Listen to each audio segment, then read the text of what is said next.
All right. God, once again, first and foremost, I want to give all praises, honor, and glory unto Yahweh, Ba'ashem, Yahushai, Ba'ashem, Rakah, Quadash. Double honors to the apostles and elders of Great Millstone and taught us the truth. Honors and salutations to the elect, to the men that died doing the work of Yahweh, Ba'ashem, Yahushai, to the shall of us first. To the men, women, and children that believe on the true name of the Father and the Son, which the Father's name is Yahweh, he exists. The Son's name is Yahweh Shai, he is the deliverer. Because he's coming to deliver us out of this captivity that we're in. All right? It's the Church of Philadelphia, once again, coming back at you on the highways and hedges to deliver this truth to you before all this hell come break loose on all you niggas, man. Because right now, a lot of y'all is in violation of the Heavenly Father, man. And you think it's sweet and you think it's a game. And every week and every weekend, we come out here, you turn a blind eye to it, and you laugh and you scoff. But all that laughter is about to come to a hope, man. You know? And that's the reason why the Lord put us out here. You think that you can do whatever the hell that you want to do against a power that already designed you. But guess what? He put you in that situation that you're in right now, man. And this ain't on no Christian bullshit doctrine. All right? This is on the truth. Because a lot of you niggas go to church your whole life and you don't learn shit. A lot of you niggas that have been born up Muslims, you don't learn shit. You don't learn the truth, man. All right? And that's why the Lord put us out here on these highways and hedges to come and give you the truth, raw and uncut. And if you don't like it, so what? All right? Because you got a lot of men out here telling the truth about this place, man. All right? So the first scripture I want to bring out, man, coming into these up and coming times, because you got the prophet Esdras, man. Right? Esdras was a heavy prophet. And he was all about, he always wanted to know what the Lord had coming. And the way he was going to deliver him. And guess what? The angel Uriel, he gave it to him, man. You know? But at the same token, he let him know who was the Father. He let him know who was in control of him, man. All right? So this is 2nd Ezra, chapter 4, starting at verse 1.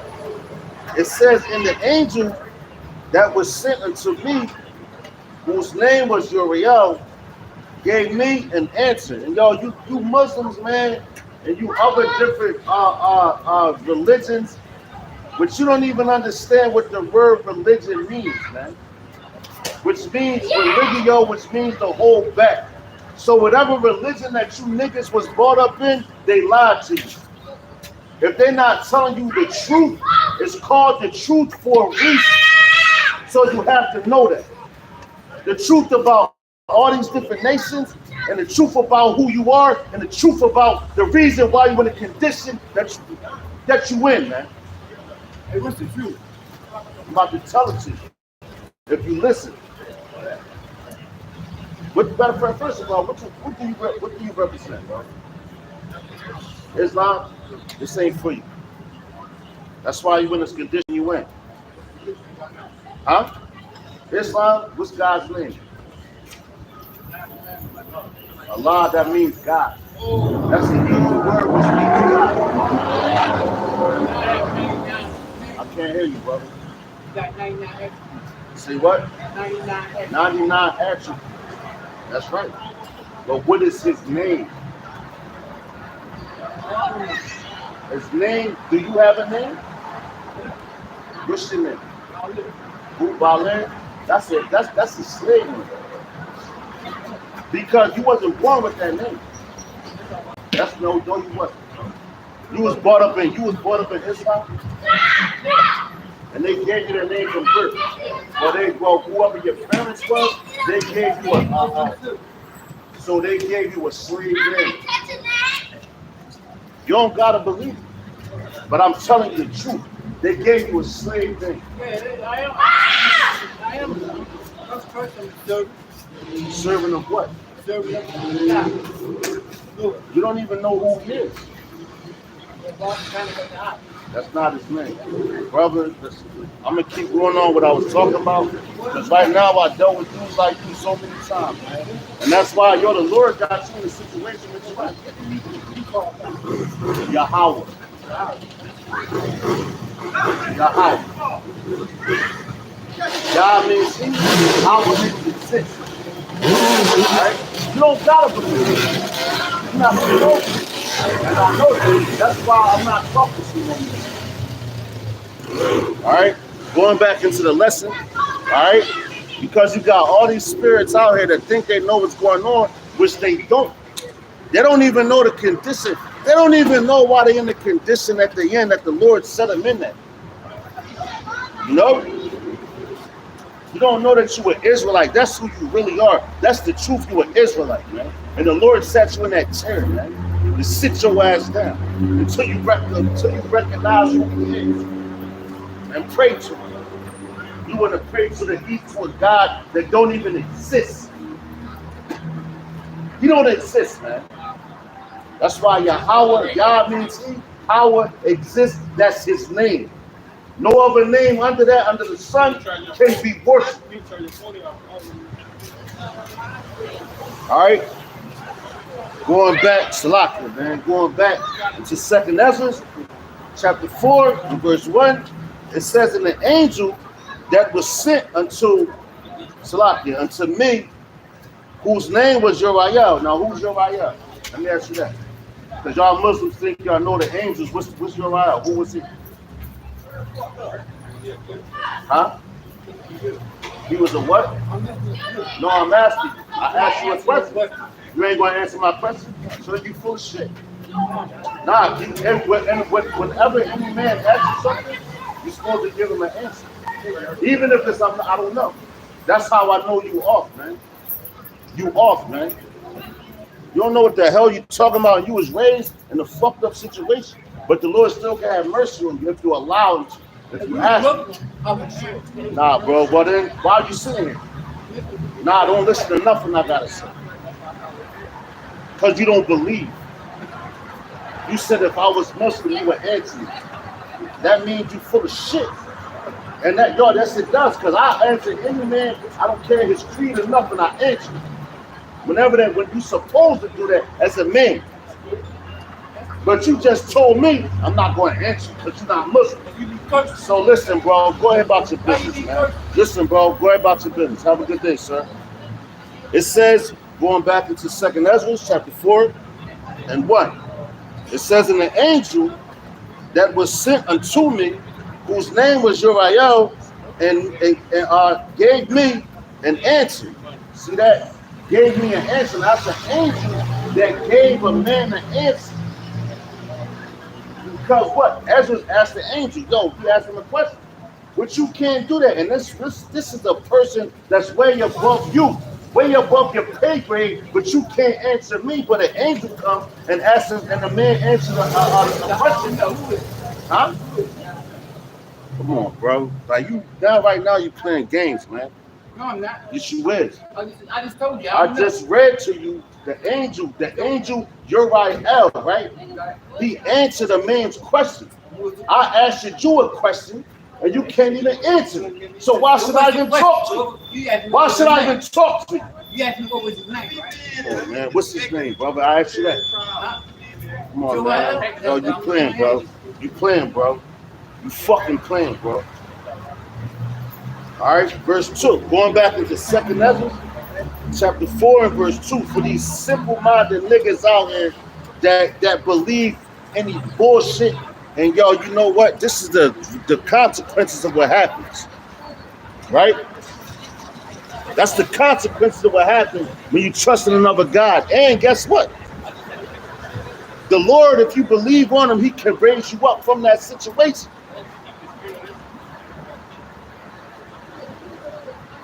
The Lord can raise you up from the situation, but you don't believe in it. You believe in bullshit. And I said it, bullshit.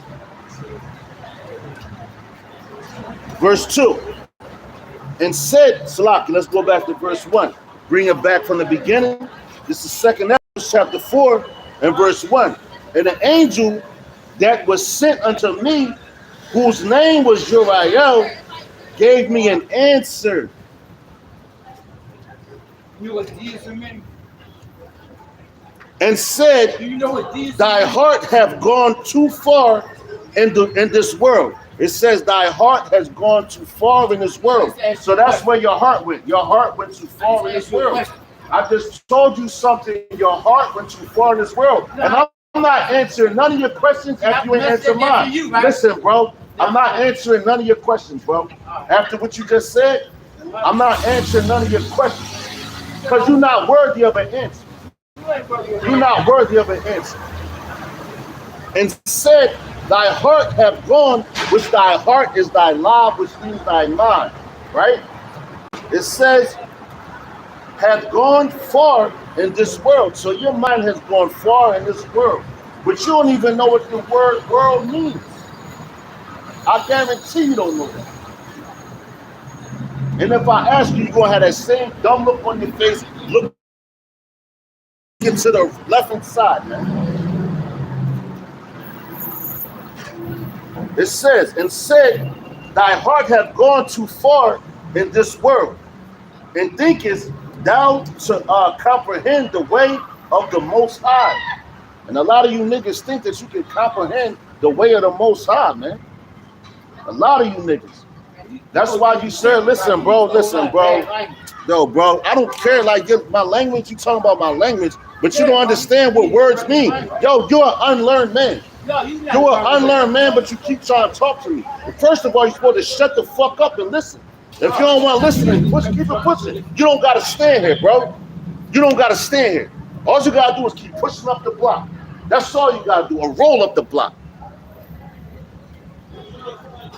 It says, and said, thy heart hath gone too far in this world, and thinkest thou to comprehend the way of the Most High, man. You niggas think you know the Lord, but you don't. You think you know the Lord put you in that chair. But you think you know his way. And you call on another God to raise you up. And that God ain't raise you up out that shit. Because you call on the wrong God, man. And I saw you sit over there and come all the way over here. You a demon. You come over here to bring confusion, bro. Yeah, you're dismissed.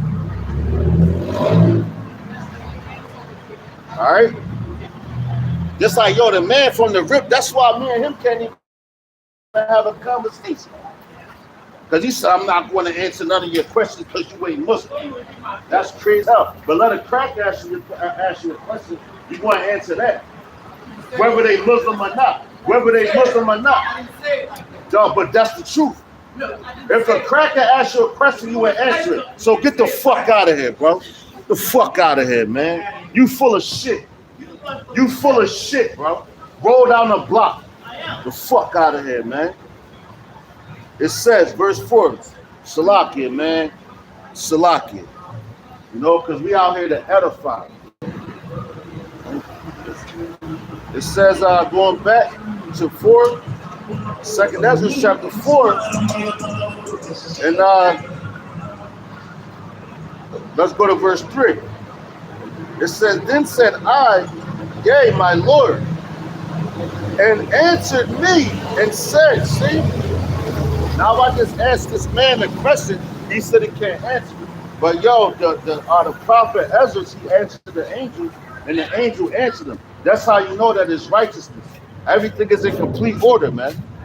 All right, he asked a question, and he received the answer back. But to receive the answer, Yo, the Lord, yo, the angel told him, and it came from the mercy and power of Yahweh Ba'ashim Yahushai, Ba'ashim Rakakwadash, for him to get the answer. Because we all have questions. You know, we all have questions. But if you can't answer it, even if the answer is, I don't know, I'll look into it, that's still an answer. Not just, yo, you're not Muslim, so I ain't going to answer you. That's a bitch ass nigga, man. Straight up.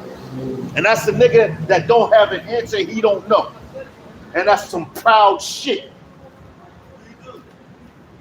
You talk about your language, man. Nigga, you don't even understand language. We don't even speak this tongue. But you niggas, you speak English, so I'm Muslim, boom, boom. But you have to go back to Arabic, which Arabic is a watered down Hebrew. So you have to go back to the Hebrew language to understand anything when you look up the etymology of something. But you niggas don't understand that. Bang, bang, shoot 'em up. That's all you niggas is about. Fuck out of here, man. But the lure about the bang, bang, shoot 'em up America. And ain't none of you niggas going to do nothing about it. Because he created every spirit that's on his block, every spirit that's in the universe, man. So it don't matter what nobody say, man. Niggas is crazy. All you niggas is children, man. Including your government and all that shit. Fuck out of here. Which we gonna prove that, man. And forgive me, man. Dude got me a little hype right now, man. But hey, man, that's the way. You know, you got spirits that come out here. You know, spirits that's, yo, the Lord, everybody doing what they're supposed to do spiritually, man. All right? They're supposed to do what they're supposed to do spiritually. But at the end of the day, you got a road that you travel, and at the end of your road, guess what? It's destruction. Or it's salvation. Or it's salvation. Salah Rayam, you fucking bald-head devil. The fuck out of here, man. You fucking bald-head devil. All right, roll off, huh? Roll off, huh? Roll off. It says, and yo, the Lord gave us power to speak over these different devils, man. You know? But it says, you have to come out here and you got to speak boldly. You know? Gotta have mercy, man. And look at this right here. This is how you know, man. Look. Got the devil over there in a white shirt. That nigga wasn't out here. But anyway, fuck all that. I'm going to keep continuing on. All right, so let's go back to 2nd Ezra, chapter 4. And start of verse 4. It says, wherefore, if thou canst declare me, one, I will shoot thee also the way that thou desirest to see. So, yo, Ezra was like, yo, he asked the Lord a question. Which, yo, that's how we start off with a question. I asked the man a question. So he don't want to know the way, man. All he about is what he was taught. And we always taught a certain thing, but guess what? Yo, we was taught lies. Just like, yo, you got over there, which I just showed you. Look at the wall. I'll show you the wall. All right, look at that. You got these, you would say Protestants and all that. All right? And they would come out the same book, but they don't understand the same book that we read now. You know? But our whole thing is we don't come up to them and confront them. All right? Because we know that they have a point in time where they're supposed to move how they move, man. And yo, matter of fact, we're going to keep reading because this is heavy. All right, it says, verse 4, it says, wherefore, whereof, if thou canst declare me, one, I will shoot thee also the way that thou desirest to see. And what you desires to see? You desires to see the downfall of your enemies, man. Who don't want to see the downfall of their enemy? If you don't want to see the downfall of your enemy, you a goddamn fool, man. You know? But you have enemies out here on the hot, like out here right now, man. That's ruling the world. But you got Jake that don't want to see the downfall of him. So they're like, oh yeah, well, you know, it's cool, such and such, such and such. Y'all niggas is out your fucking mind, man. Hey, Shalom, Akim Yabashim Yahushai, Bashim Avakapadas, Brakada. To all the brothers on the common board, Salakia, you know.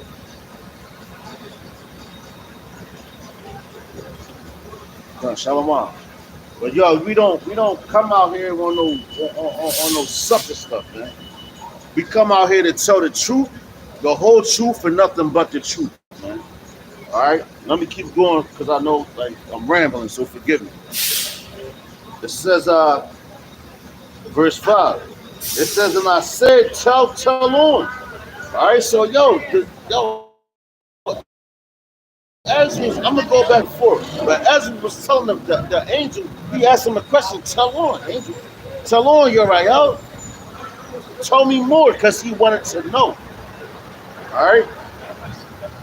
Going back to 2nd Ezra chapter 4, and verse 4 it says, whereof if thou canst declare me, one, I will shew thee also the way that thou desirest to see, and I shall shew thee from whence the wicked heart cometh.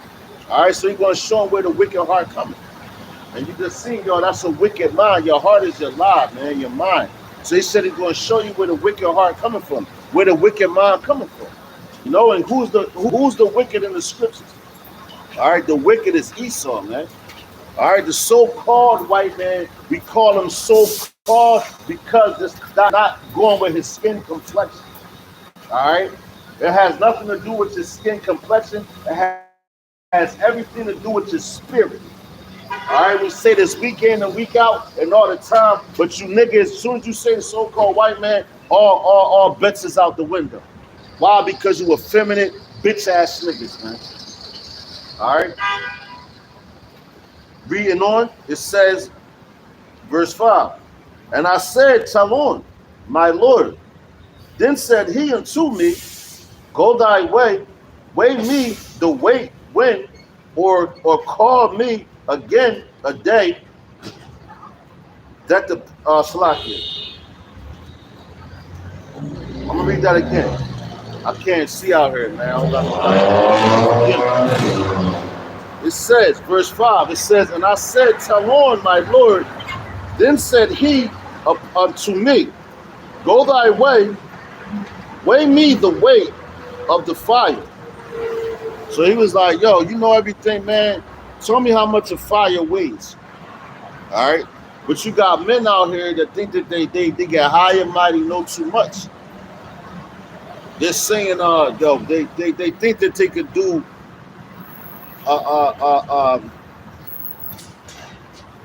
they try to be they try to do too much. Like the apostles, guess what they do? They tell you history, the things that you could weigh out, you know, and that's why you're supposed to follow after a man like that. You know, they ain't trying to tell you how much a fucking chariot weighs, man. You know, they ain't trying to tell you how much a cloud weighs, because we don't know all that. Like them 5% niggas. You know, those 5%ers, they think, yo, what's the mathematics today, God? You niggas, man, you niggas is crazy, man. And that's why the Lord is coming back to fuck you niggas up, man. All your religions, the Lord is going to famish your God, man.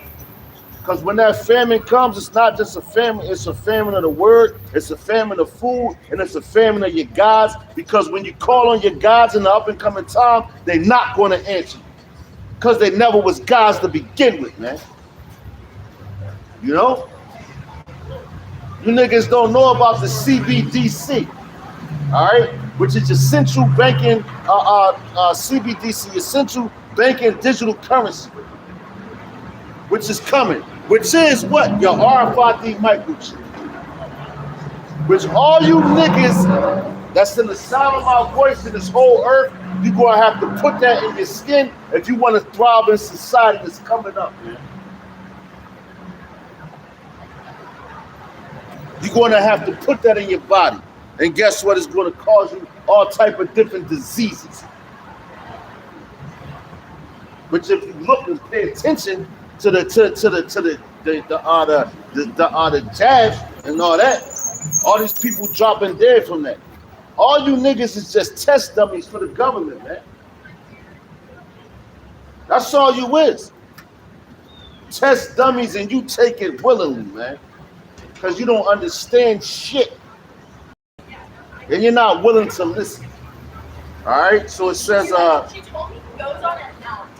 going to verse 5, it says, 2nd Ezra 4 and 5, it says, and I said, tell Talon, my Lord, then said he of the fire, or Salaki. Then said he unto me, go thy way, weigh me the weight of the fire.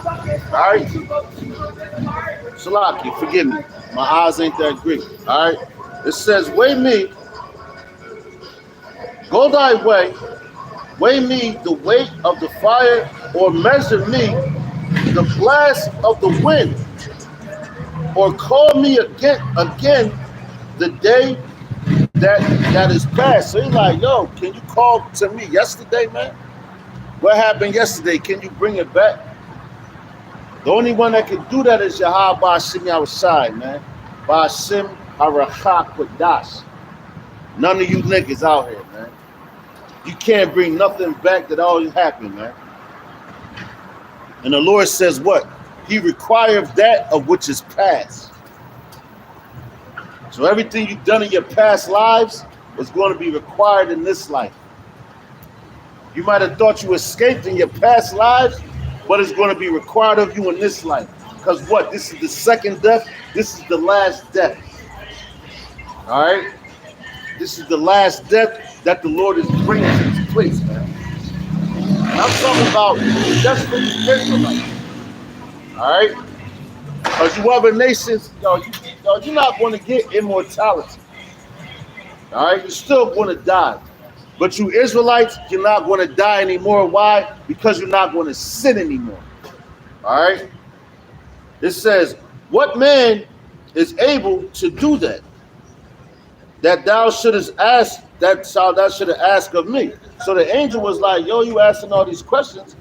Like, yo, well, tell me this then. You want to know this, you want to know that.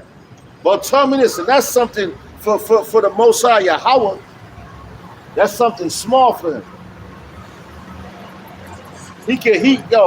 That's why he's known as the Ancient of Days.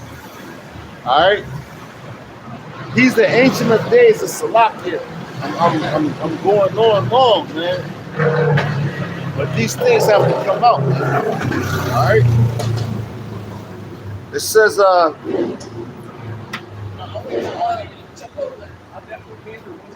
verse 7, it says, and he said unto me, if I should ask thee how great dwellings are in the midst of the sea, or how many springs are in the beginning of the deep, or how many springs are above the firmament, or which are the which are outgoing, or which are the outgoings of paradise.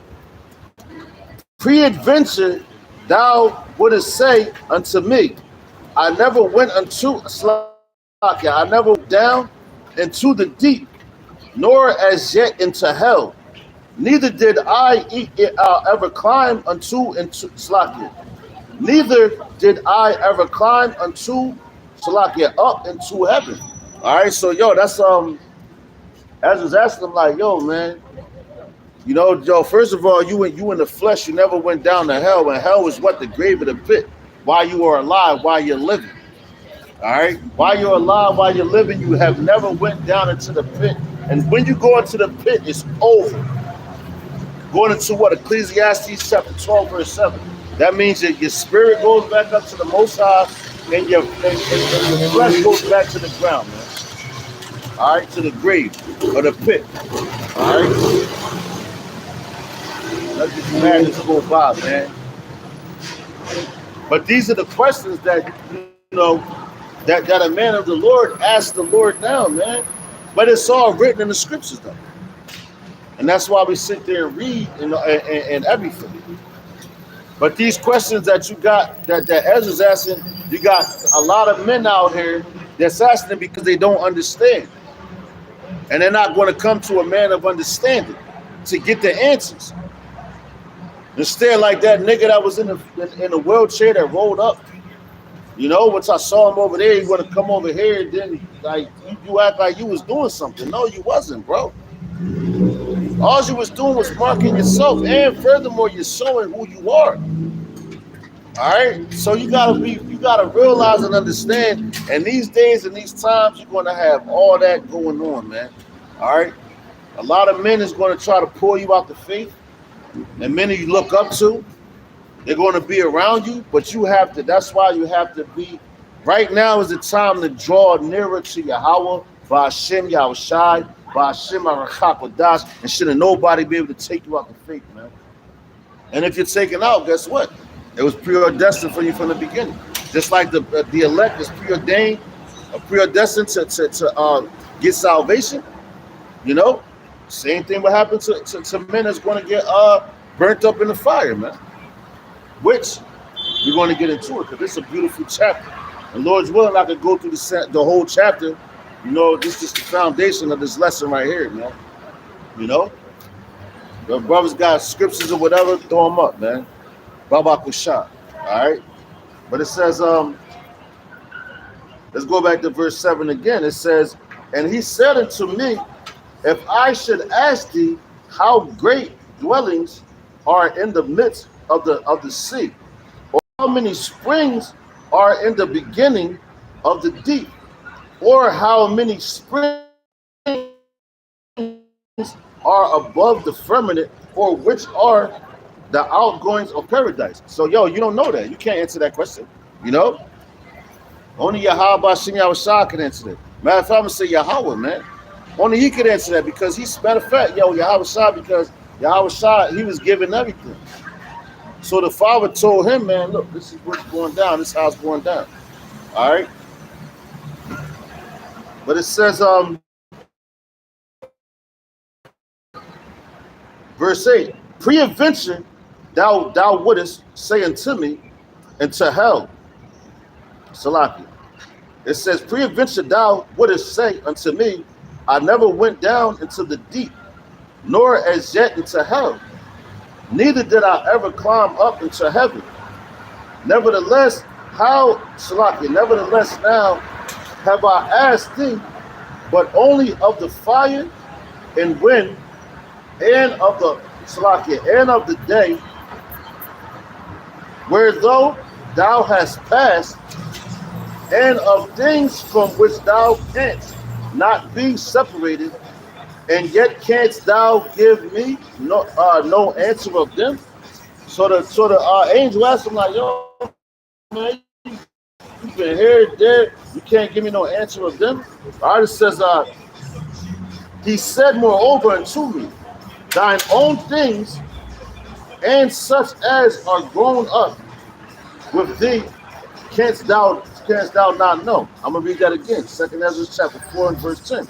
It says, he said moreover unto me, thine own things and such as are grown up, which thee can't thou tell me that thou not know.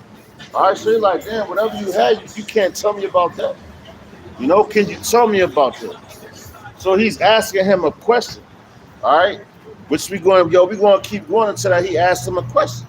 Because this is the angel asking. First of all, Ezra was asking Uriel a question. Uriel was asking Ezra's questions, man. And they both giving answers. Going back to the beginning of the session, the beginning of this lesson, the dude that came up earlier, he talking about he's not going to answer no question.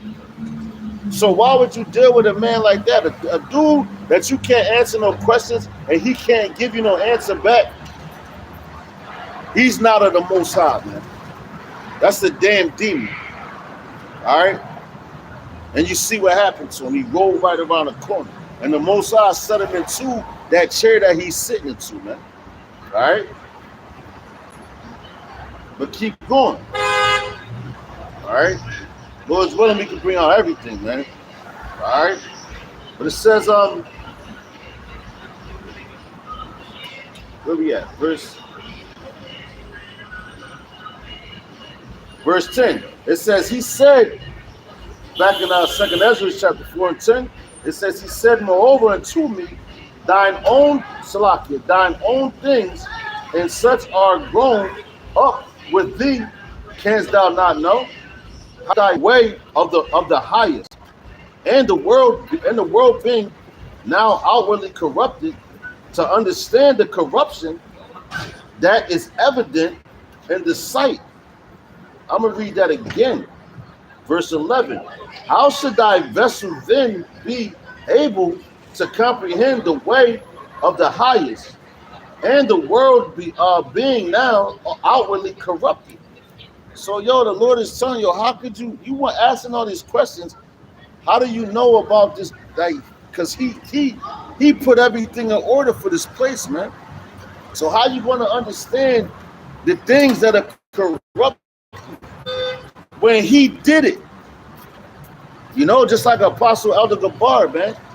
This week he did a lesson on these people fear Satan more than they fear the Most High, Yahweh, Ba'ashem Yahushai, Ba'ashem Harachakwadash. All right, and I did a land back off of that called you're gonna soon fear the Most High.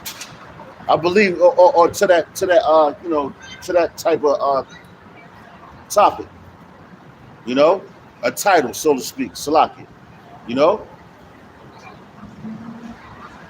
But these people, they think everything that happens bad is because Satan ordained it. No, you sadly mistaken, man. Yah Ba'ashem Yahushai, Ba'ashem Harachakwadash did that, man. All right?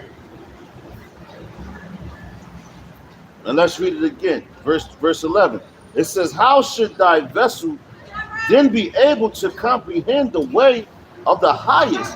How you going to understand the way of Yahweh, man? When you like the little things that you have right now, you can't even comprehend and know all those things, man. You don't even you wake up in the morning, you get your breath. You don't even know the way that the wind blows, man. Which way it comes and none of that, man. You don't understand none of those things. But that's what the angel Uriah was trying to tell. He was trying to tell Ezra.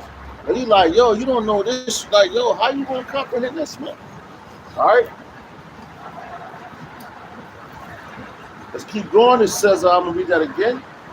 It says, verse 11, it says, how should thy vessel then be able to comprehend the way of the highest, and the word being now outwardly corrupted, to understand the corruption that is evident in my sight, man?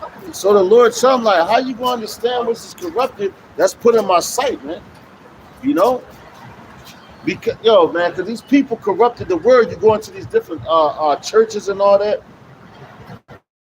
they corrupt the word. They tell you that everybody can be saved, everybody can make it. Now once you start talking about you an Israelite and all that, they try to shut you down. And guess what? They never in history right now to this day. Matter of fact, I ain't gonna say that, but you got a lot of churches, I'm gonna say in this lifetime, right? And a lot of masters, as long as you do that and you follow those guidelines, you get your 501c3 charters, you under ordinance of them, so you're cool. All right? But it's coming a time where they're going to try to put the men of the Lord down underground, man. Meaning put you to death, man. All right? But you ain't supposed to fear none of those things, man. All right? But check it out. Since we read that, let's go to Isaiah 55 and 8. All right? The back of that precept.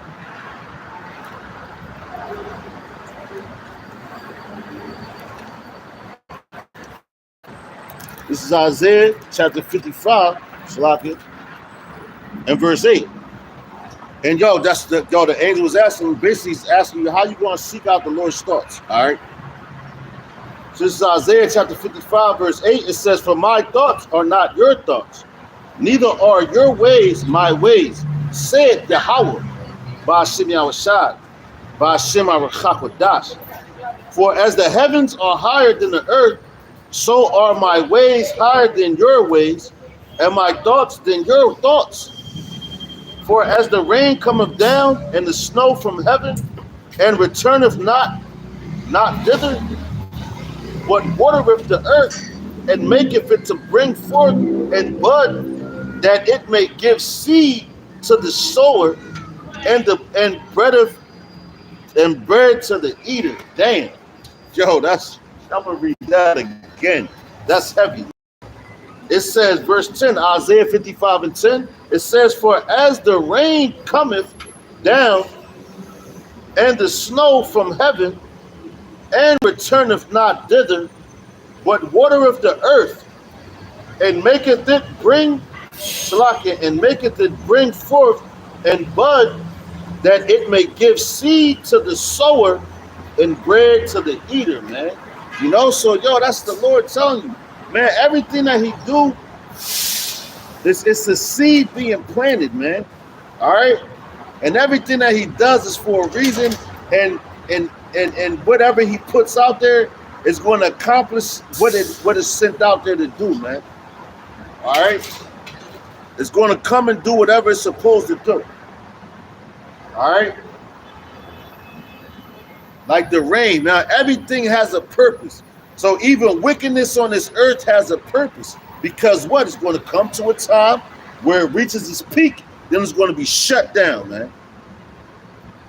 But you can't get caught up into that. You got to stay in your own lot. You got to understand what the Lord has put you here to do and what he has designed you to do. And that's what Ezra was basically asking Yahweh Ba'ashem Yahushai, Ba'ashem Arachakodash, and he sent the angel Uriel to come answer his questions, man. You know? Unlike this fucking dickhead that was sitting out here earlier talking about he ain't going to answer no questions because he ain't Muslim. You know? That's a bunch of bullshit. And these niggas is full of shit, man. Because they pick and choose who they want to speak to. But the Lord puts us out here to answer all questions. All right? He puts us out here for that. And to give you the correct answer. You know? And not to tap dance. So let me clear that up. Not to tap dance, because if you don't know something, a good answer is, yo, I don't know. So that lets a man that you know that you're honest and that you're true and that you're pure. But when you start trying to tap dance and do all that bullshit, the angel ain't tap dance on Ezra. He told him the truth. The same way we're telling you about this place and the way it's about to collapse and all that, we're telling you the truth. We don't got to tap dance on that. Why? Because it's written. And if the Spirit is working with you, you know that it's written. You know that like you can explain it. And you do what? You don't use your words. You go into the scriptures. There's plenty of videos out now because you got to see it about it's here. You know, it's here. You got that out here right now, but people are, I don't know. I still, but you've been warned, man. So you've been given the answer to your questions, whether you believe it or not. As the scriptures say, whether he will forbear or whether he will forbear, man. All right?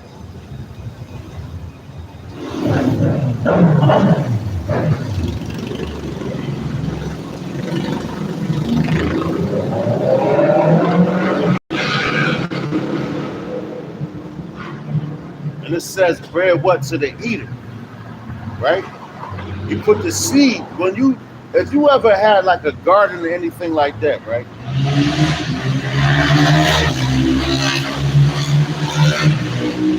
You plant a seed in the earth, in the ground, in hopes, because the Lord gives all the increase and all that, in hopes that in the appointed time that is going to come out.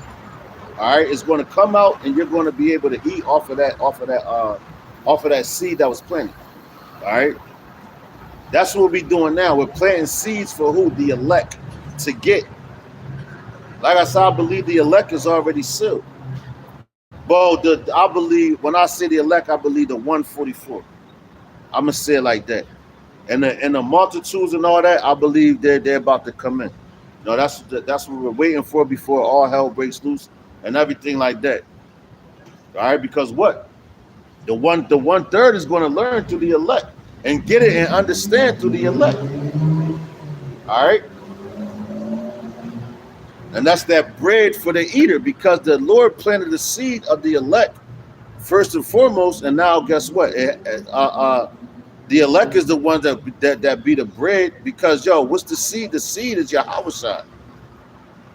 All right, the seed is Yahushua that's been planted and planted in the elect. Just like the elect eat off Yahushua, he's the bread. All right. So now his men, they're the bread for this earth, man, because what? They listen to him, and they're the ones that the same bread that he has, like matter of fact, Salaki if I'm rambling. But at the Passover, when and the symbolism, when he breaks the bread, he be like, boom, he broke the bread and he passed it off. He said, take, eat. This is my body. All right. And the water and all the wine, you drink that, right? So that bread that he gives you that you eat off, you're going to feed off to the rest of the nation of Israel, to the 1/3, man. All right. So it says, I'm going to read that again. This is Isaiah chapter 55, verse 10. It says, for as the rain cometh down and the snow from heaven and returneth not thither. So, whenever the Lord puts out a seed or anything, it don't return back until it's fruition, man. All right? It has to come to fruition. All right? And forgive me if I'm dragging a point out, but, hey, man, you got to understand it before this place goes down. All right? It says, for as the rain cometh down and the snow from heaven and returneth not thither. So even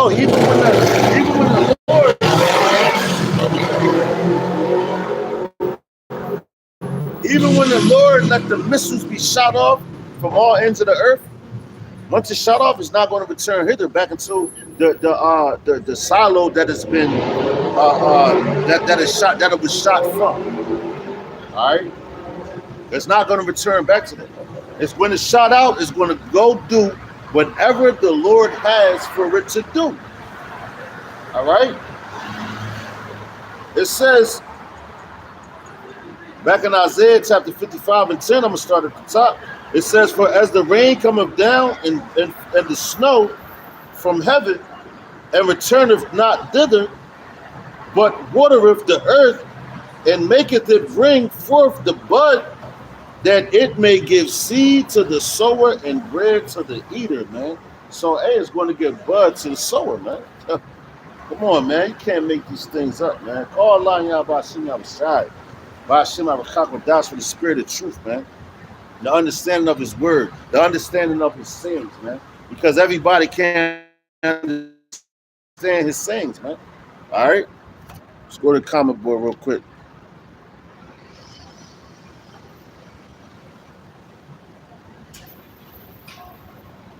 Hey, shalom, brothers. Yahbashim Yahshai, Bashim Abakakodas Barakatah. Magan, shalom, brother. Yahbashim Yahshai, Barakatah. Basic wisdom, Yahbashim Yahshai, Bashim Abakakodas Barakatah. Yo, the new, hey, man, my brother, bong. You know, bong. That's all I gotta say. Yahbashim Yahshai, Bashim Abakakodas Barakatah, man. You know? But going back into it, I believe we were at let's go to verse 12 back in our second Ezra, chapter 4 and verse 12.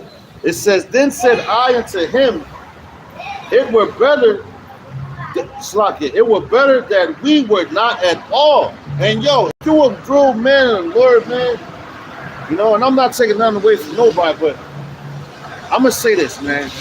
You a man and Lord, right?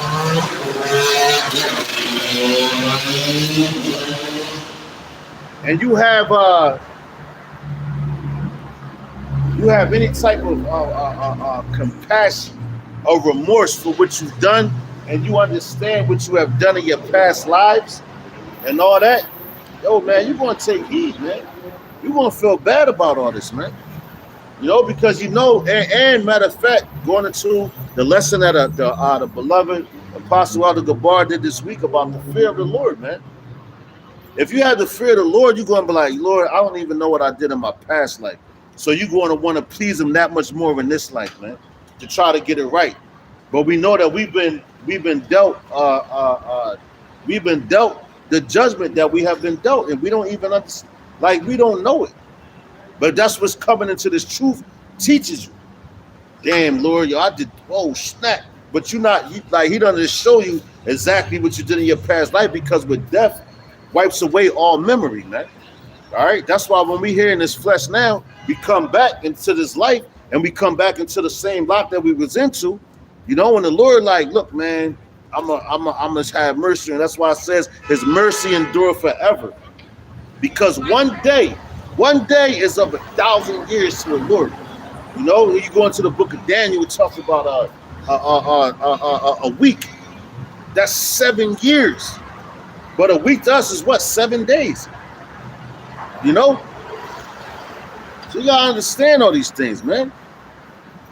But it says, going back into 2nd Ezra chapter 4, and now verse 12, it says, then said I unto him, it is better that we were not at all, man. So it's better because you don't want to sin against the Lord, man. That's a man that really like, yo, Lord, forgive me. Salakia. I ain't mean it. But you also understand that he's the one that put that spirit on you, you know, to do whatever you do. All right. So it says, then said I unto him, it were better that we were not at all than that we should live, still in wickedness, and to suffer and not to know wherefore. All right, so yo, we said it's better for us not to live than to be here in wickedness, man.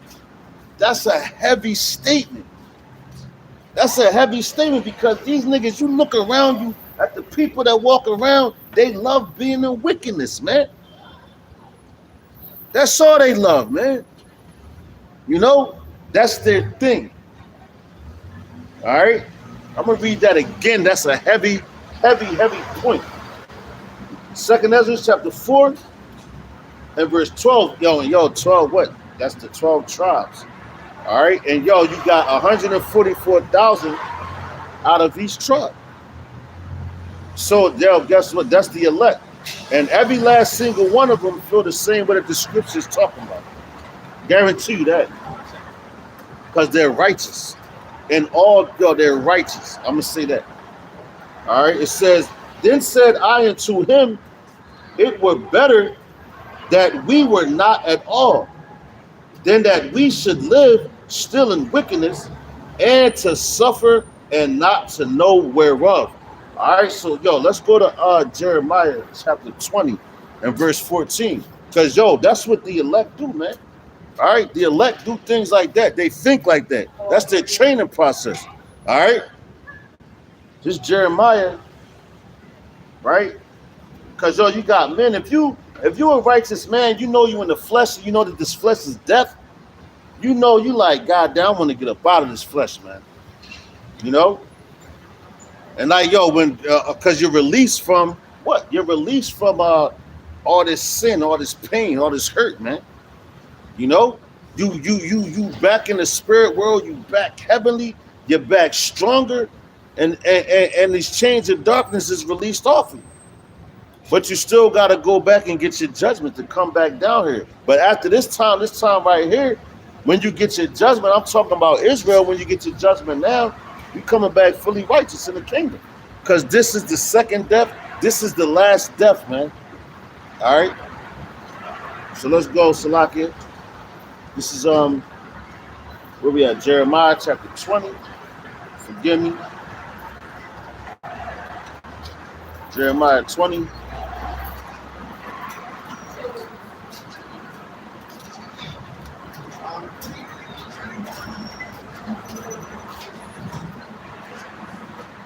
Jeremiah, oh, sorry.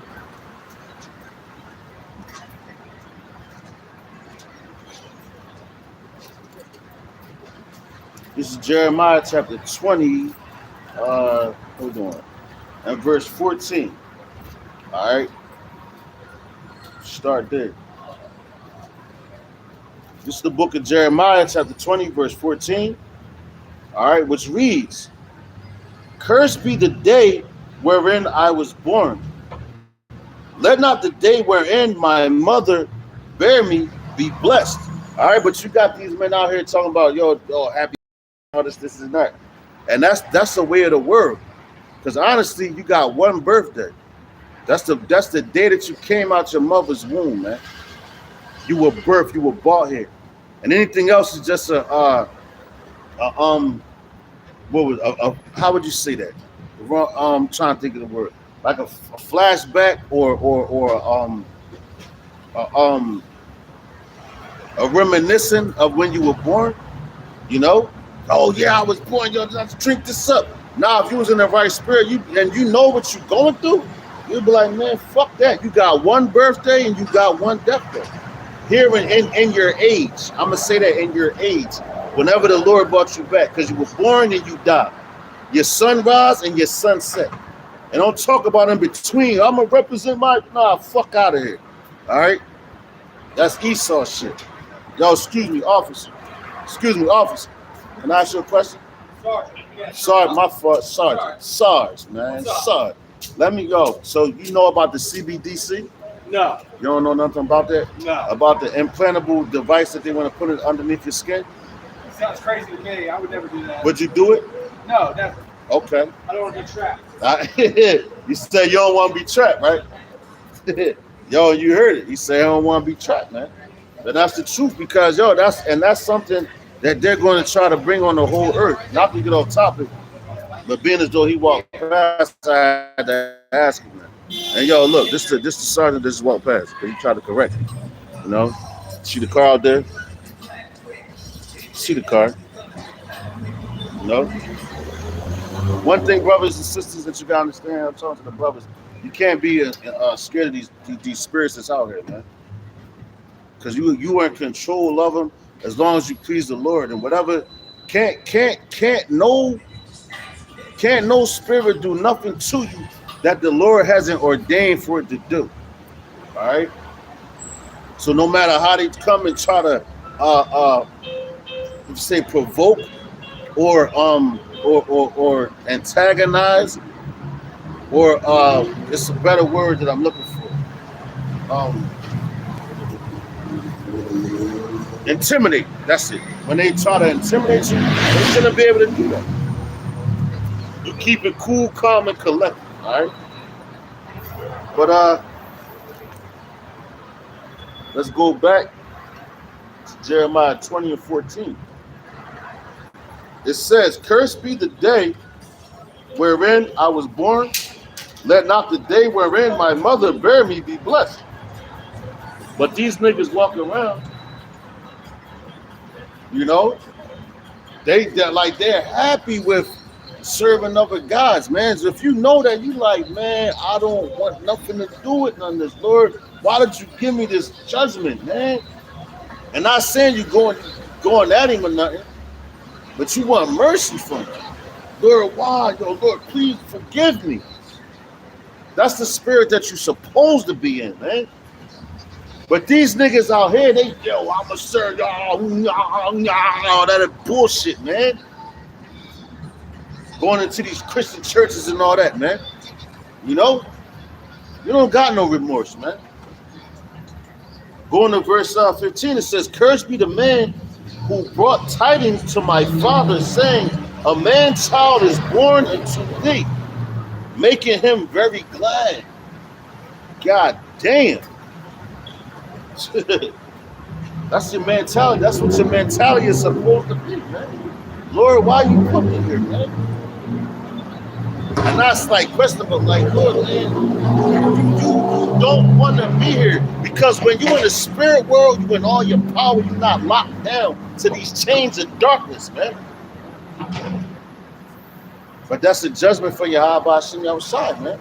Ba'ashem Haracha Kodash. All right? Which men want to understand spiritual things, but they can't because they're not spiritual men. All right. But let's jump back into let's go to Job, right? Another man that said curses dead. Job chapter 3 and 1. All right. Job chapter 3 and verse 1. Bear with me.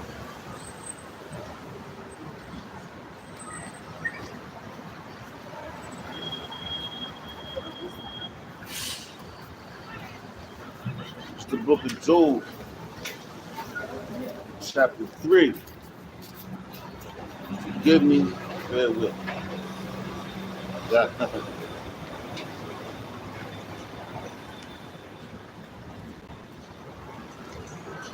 But these, and the reason why I'm bringing these scriptures out because these are the characteristics and the thoughts of the men of the Lord, man.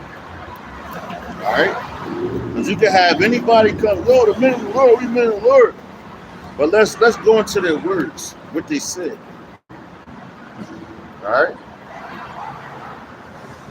and not be blinded by just a man coming out here and saying that he's a man of the Lord, because it's a lot behind the scenes. All right, what you're going to go through if you are a man of the Lord, man. Hey, brother, can I ask you a question real fast? Nah, just about hell, bro. See, that brother, he don't want to know nothing. He's happy in the condition that he's in. He's happy. He loves the condition that he's in, man. He want his woman to rule over him. You know, you can't tell him nothing. And that's crazy, man. You know, he put his hand up. No, I don't want to talk. Jesus is king. So guess what? Jesus is king. You said what? Who's king? Jesus. How you know that's his name? Jesus the Christ. No, that's not his name, sister. But carry on. Have a good night. There's a lot of spirits out here tonight. Yo, these niggas is crazy, man. God damn. You know what I mean? Like, these niggas is crazy. And they want that, you know? But Salaki, bear with me. I'm trying. Here we go. Salaki, forgive me. You know?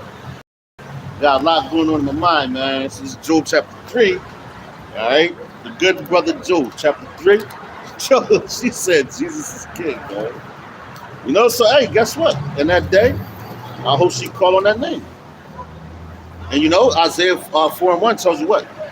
7 women shall take hold of one man. Because why they going to do that? Because they're going to be fearful. Right now, these women don't fear a man.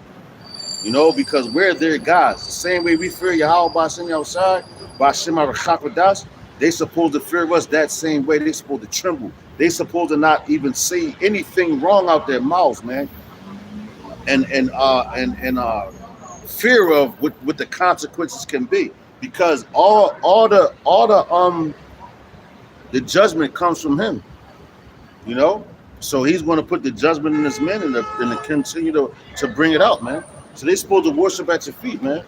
But anyway, this is Job chapter 3, verse 1. And this is why, like, yo, seems like she said Jesus is king. She would have never said that if we was in our kingdom.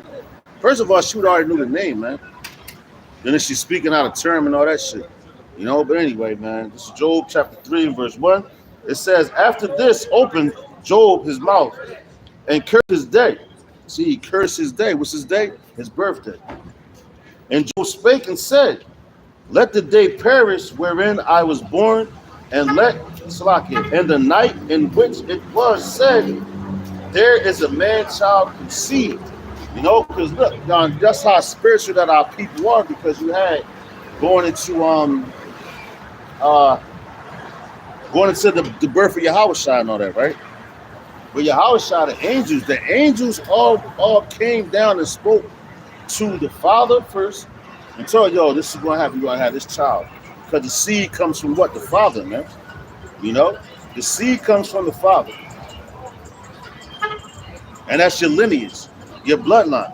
That's why when you go into Matthew, the first chapter, you know, it goes down the lineage of what? Yahushua. All right, where he came from, who his forefathers were, man, so to speak. And that's also lets you know that we come back to the third or fourth generation because he did the same thing. All right, so let's go. But yo, Job was like, man, he wasn't, he couldn't dig it, because he was in the flesh. He lost everything. But what he do, he never cursed the Most High. He cursed himself. All right, and that's a heavy thing. But it says, this is Job chapter 3, verse 1. It says, after this opened Job his mouth and cursed his day. And these people blessed their day. They put crowns on your head, yo, the king, and this, that. Niggas is fucking crazy, man. It says, and Job spake and said, let the day perish wherein I was born, and let the night in which it was said, there is a man-child conceived. Let that day be darkness. Let the Most High regard it from Slaki. Let the Most High regard it from above. Neither let the light shine upon it.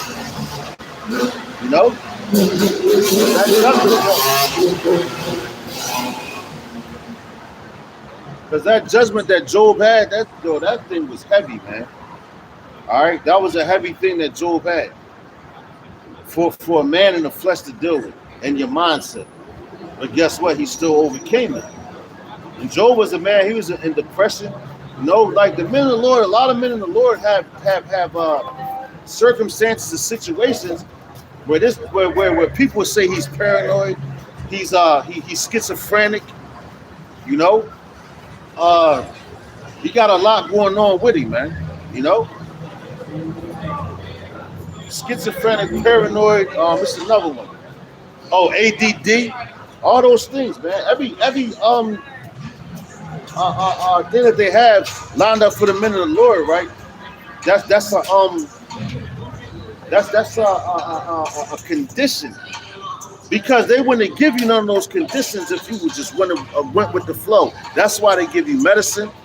You know what I'm saying? They give you medicine so to calm you down and dumb you down, because they don't want you to speak to the Lord. Because what? And it also tells you that these men, the Lord spoke to them, man. All right. Why do you think you go into First Maccabees and all that when it goes into Xerxes, if I'm not mistaken?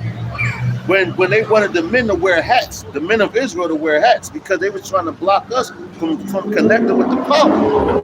That's why the Lord tells you you're not supposed to cover your head when you pray and none of that, man. That's how you know that these dudes is off, because what they do, they cover their head, them small hats, and they put it right there over that little ball spot, so to speak. The cul-de-sac, if you have, and they put it right over that. That's the way the Lord speaks to you, man. He speaks to you through your thoughts. So now what they got the branches, all that, they want to put all that stuff in your head, man. So they can speak to you, put their thoughts inside of your head, man. All right? And that's their goal. But hey, man, the men of the Lord not going to take it. But anyway, let's go back into Second Ezra. All right? It's a lot going on. Lord's willing, it's edifying, man. We can do it. Second Ezra chapter 4, verse 13. It says, he answered me and said, I went into a forest, into a plain, and the trees took counsel. Now check this out. Now you go back into the Garden of Eden, right? When it speaks about the trees and all that, these wacky tacky Christians believe it's a real tree, but they talk about a family tree, which that comes from you. So how you don't understand that, man? They were speaking slang, man. But you got a tree standing right in front of me, trees. All right? But the Lord is so decent and so bad. And look at the rappers, man, when they apply his metaphors. You can't understand that. That's something simple, a metaphor. And this book is written about from your people. So they spoke in metaphors. They spoke in parables. That's why Yahweh Shai on this planet is the baddest rapper that ever walked the planet, man.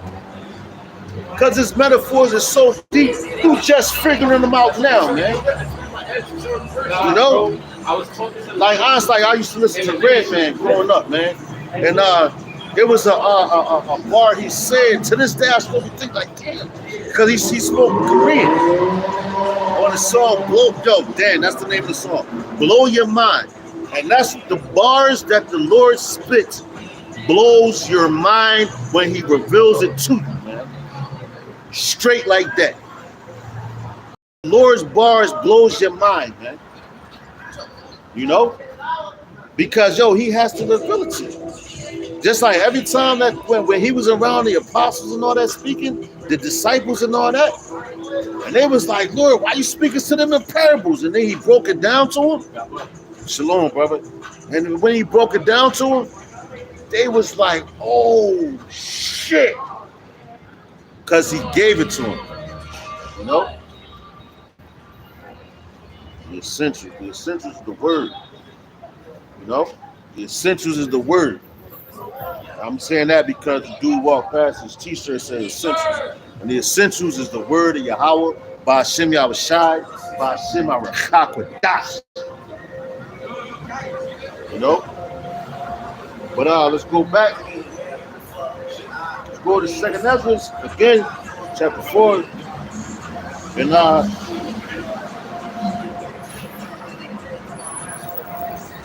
start at verse 13. Because yo, this right here is crazy. Right? Not crazy, but I mean it's deep. It's deep. Wrong choice of words, all right? But 2nd Ezra chapter 4, verse 13, it says, he answered me and said, I went into a forest, into a plain, and the trees took counsel. Now look, man, the Lord, because when Ezra's asking something, because yo, the angel was telling him, right? Uriah. So he's speaking to Ezra in the same way that Yahweh Shah would speak to us, man. Why? Because he spoke in metaphors, all right? It says,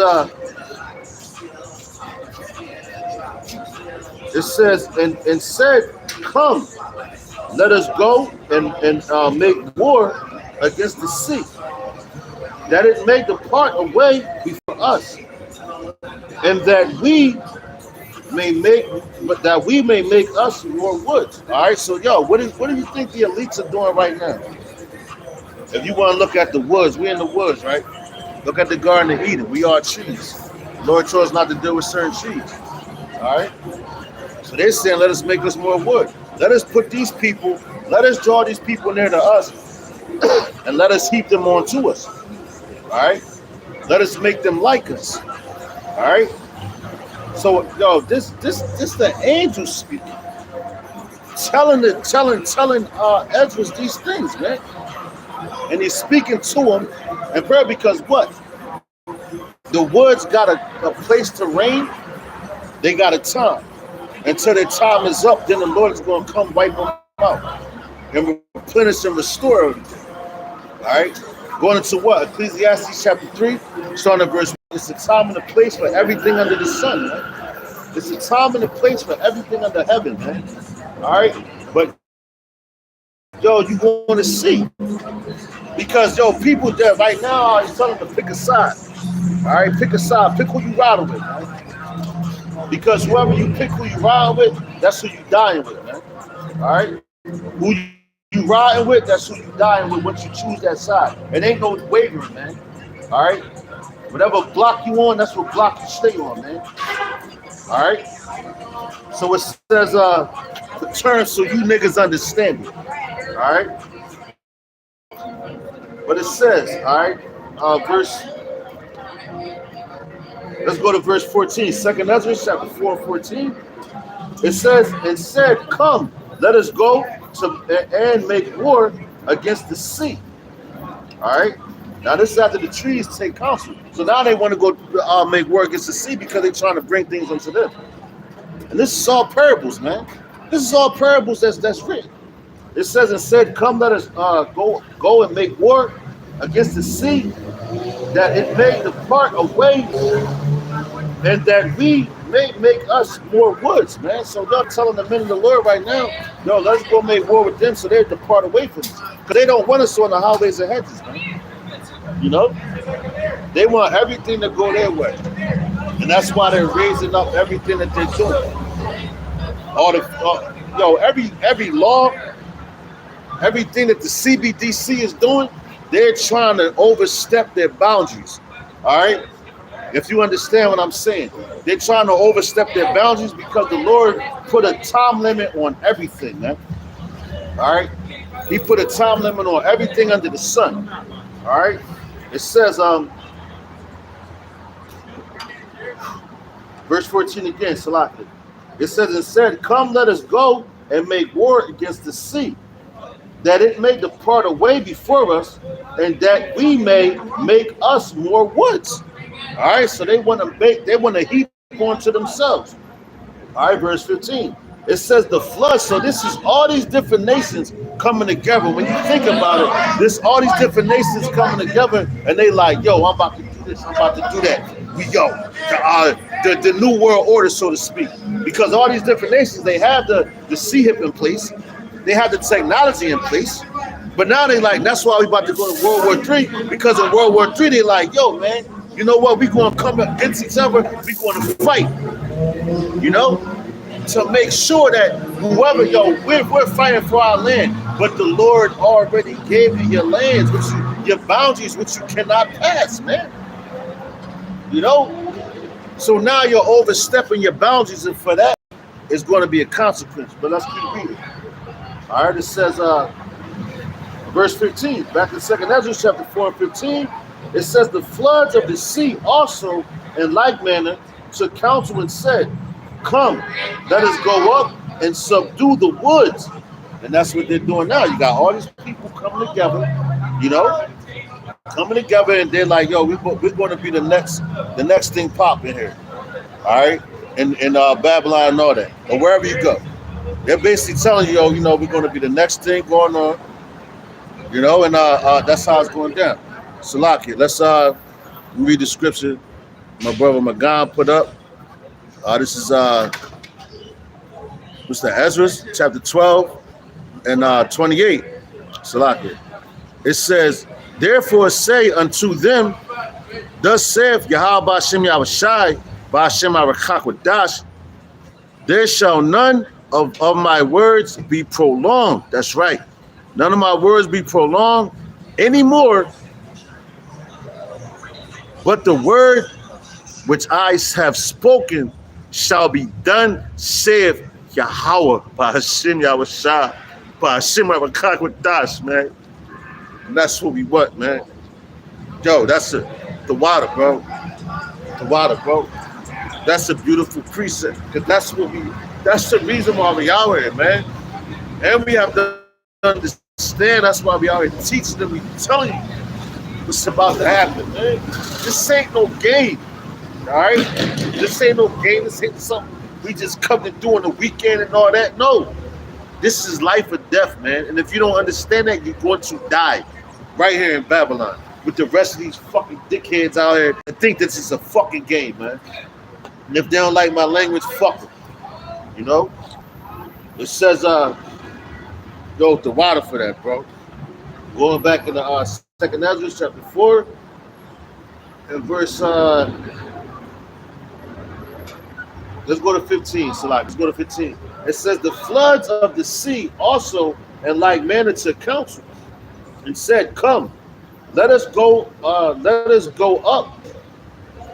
There also wheat, Salak.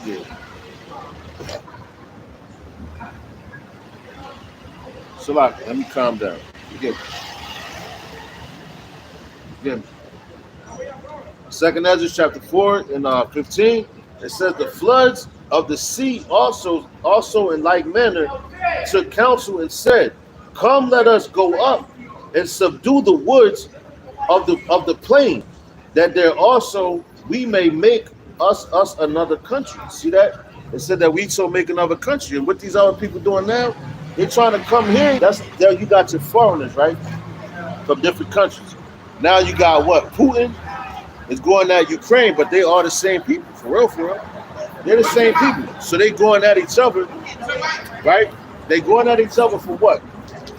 Putin really wants to bring back the USSR. That's his whole mission. All right. So that's the thing that he's doing. So anybody opposing that, he's coming at you. But now you got Ukrainians, Uzbekistanians, and all that. What they're doing, you had the Issacharites, which are the so-called Mexicans. That's why they was trying to block off the border. Now I know a dude personally that's from over there in Uzbekistan, that area right there. He's a Muslim guy, right? He told me he just moved out of a home that he was from, not from, but he lived in. He told me that it's 15 people living in there, you know, that came from over there. And I said, yo, where they come from? He said, yo, they're from my country, but they came through the borders of Mexico. And I'm like, damn. So that lets you know right there, the scriptures hold weight, man. It's telling you the truth. You know? Why these niggas is playing bullshit and all that, yo, y'all the new Mexicans for real. All right? These different nations, they're the new Mexicans. But our people out here, they weed all day, play, have jump, TikTok and all that shit, while this place is about to get shut down. And this place is being shut down daily, man. Every day. You know? And they got you niggas sleepwalking. You niggas are in a fucking coma, and every time I come out here, I say the same thing, man. You know? You niggas in the coma.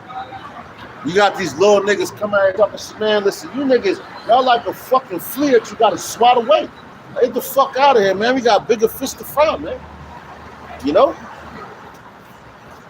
If they don't hear him, fuck them. If they don't hear what you're saying, wipe the dust off your feet and keep it moving, man. All right? We're going back to 15. Back in our 2nd Ezra 4 and 15, Slock it for rambling, man. The 2nd Ezra chapter 4 and 15, it says, the floods of the sea also in like manner took counsel and said, come, let us go up. There also we may, Slock it, there also we may make us another country. So there are these people coming from different countries. They're trying to make this their country. Now, if you go up into the northeast of Philadelphia, you got a lot of Ukrainian flags up there, right? So they're trying to make this their country, all right? Which they've been funded by America, you know? But what flag do you niggas have in America, man? What flag do any of you niggas have in America? But the Ukrainians got flags here, the Russians got flags here, the Chinese got flags here, but you niggas don't got shit here. But slavery in your fucking block was they gonna take away from you. You know? You niggas is fucking retarded, man. But it says, verse 16. Verse 16, it says, the thought, Shalaka. It says the thought of the wood was in vain, for the fire came and consumed it. So the thoughts of the wood, like, yo, let's go take over this, let's do this, make this a new country. But the fire consumed it. And what's that ultimate fire? The thermonuclear missiles, man. But we're bringing the fire now out of our mouths right here in Babylon, man. I'm telling you. We're ushering in that fire, man. All right? So, yo, let's go. Let me read that again. It says, verse 15, it said, the floods of the sea, Slocky, verse 16. It says, the thought of the wood was in vain, for the fire came and consumed it. All right, so let's go here. The Job 23, Slocky, 20. All right, let's go to Job chapter 20 and verse, believe 3. Right? Because yo, the woods, they was trying to come and overtake shit, right? But it had bounds. Like if you a tree that's planted in the woods, that's where your ass gotta stay, man. All right, you ain't going nowhere else but that. It says this is Job chapter 20. Matter of fact, let me make sure I have the right one. Yep. Job chapter 20.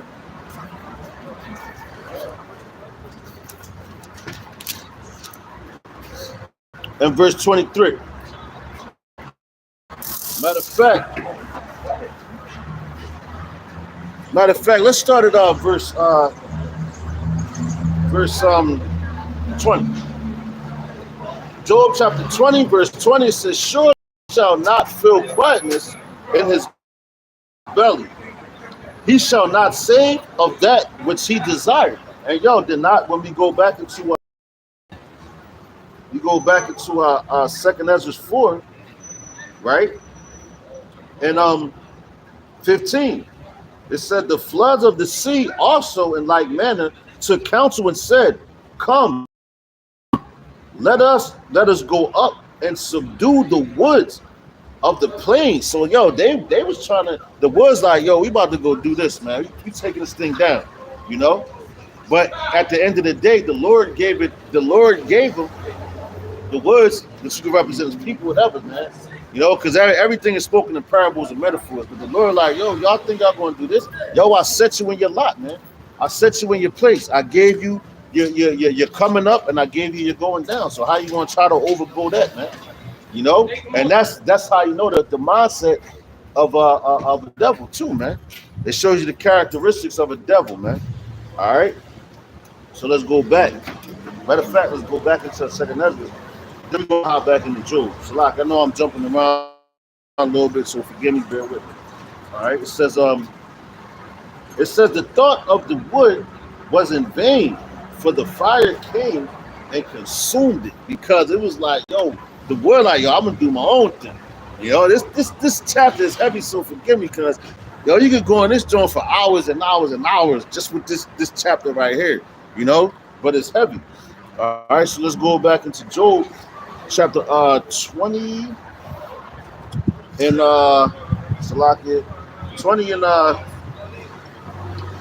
Shalak, 20 and we start at verse 20.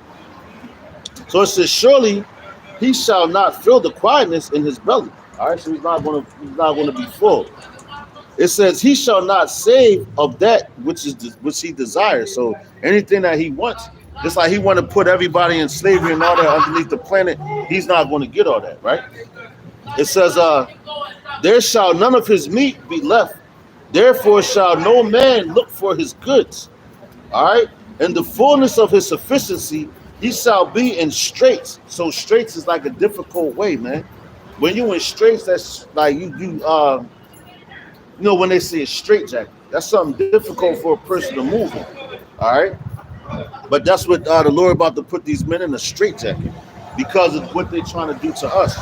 And they thinking, because yo, you got to put a person in straits or a straitjacket, that means you're refraining them from moving further than what you gave them. You have to restrain them, like, yo, you're not doing that. Listen, I gave you this, but this is what you're going to do right here, man. You can't go past your boundaries, all right? So it says, in the fullness of his sufficiency, he shall be put in straits. Every hand of the wicked shall come upon him. See that? Because you're trying to do too much. It's like when we try to do too much, the Lord puts us right back in our place. And that's why it's a fearful thing to fall into the hands of Yahweh Ba'ashim Yahushai, Ba'ashim Harachaha Kodash. All right? It's a fearful thing. All right? It says, when he is about, Salak, I'm read 22 again. It says, in the fullness of his sufficiency, he shall be in straits. Every hand of the wicked shall come upon him. When he is about to fill his belly, the Most High shall cast the fury of his wrath upon him, and shall rain it upon him while he is eating. And that's what the point where we're coming into now, man. All right? These niggas, they out here eating, just like these trees that we're reading about in our second Ezra, the 4th chapter. You know, which 4 represents what? Mercy. So the Lord is going to have mercy on his men. All right, you just got to understand, you got to see it. And yo, every prophet, he tells them the same thing. He sent his angels and all that to speak to him, you know, to give him that comfort. But the flesh, that's why the flesh has to be conquered, because the flesh is detrimentally wicked, man. It's death, man. All right, this flesh is effed up. Okay, this flesh is, man, that's something. It can bring pride. It could bring. That's why Job like cursing the day I was born. You know, even Ezra said that, man. He said he wished that he was never was, so he wouldn't sin. If you're a righteous man, you don't want to sin no more, man. You don't want to transgress the laws. And you do it to the best of your ability not to. You know, that's why, like, one prayer I knew when I was coming up, man, You know, it says, basically, you ask the Lord to have mercy on you for danger seen and unseen. You know, because you can't see what danger's coming. You know, you want mercy from yourself because you could be your own worst enemy, man. You know, this flesh, your flesh is your worst enemy. All right, that's why you fight against it every chance you get. Every single chance you deny it, every single chance you get. All right, so let's go. Let's keep going back in the second Ezra, chapter 14, and I believe we're at verse 13. It says, "He answered me and said, I went into a forest, into a plain, and the trees took counsel." Salakia. No, we're going to jump back down. Salakia. Past that. We're going to verse 17. It says, "The thought of the floods of the sea came likewise to naught." See that? The thoughts of the flood. Because the Lord said, "I know thy thoughts." You know? He know your thoughts, but it says the thoughts of them that was trying to come up against you came to naught. So everything that's about to come up against us, as the scripture say, what? No weapon formed against us shall prosper. All right? Check it out. It says, of the floods of the sea came likewise to naught. For the sand stood up and for the sand stood up and stopped them. All right, and yo, you can look at the sand like, man, you know the standard that the Lord's lifting? Yahweh Shah, because they trying to stand up against us, but the Lord about to lift up that standard, man. You know? Where they can't come true. All right? To back that up, Psalms chapter 2.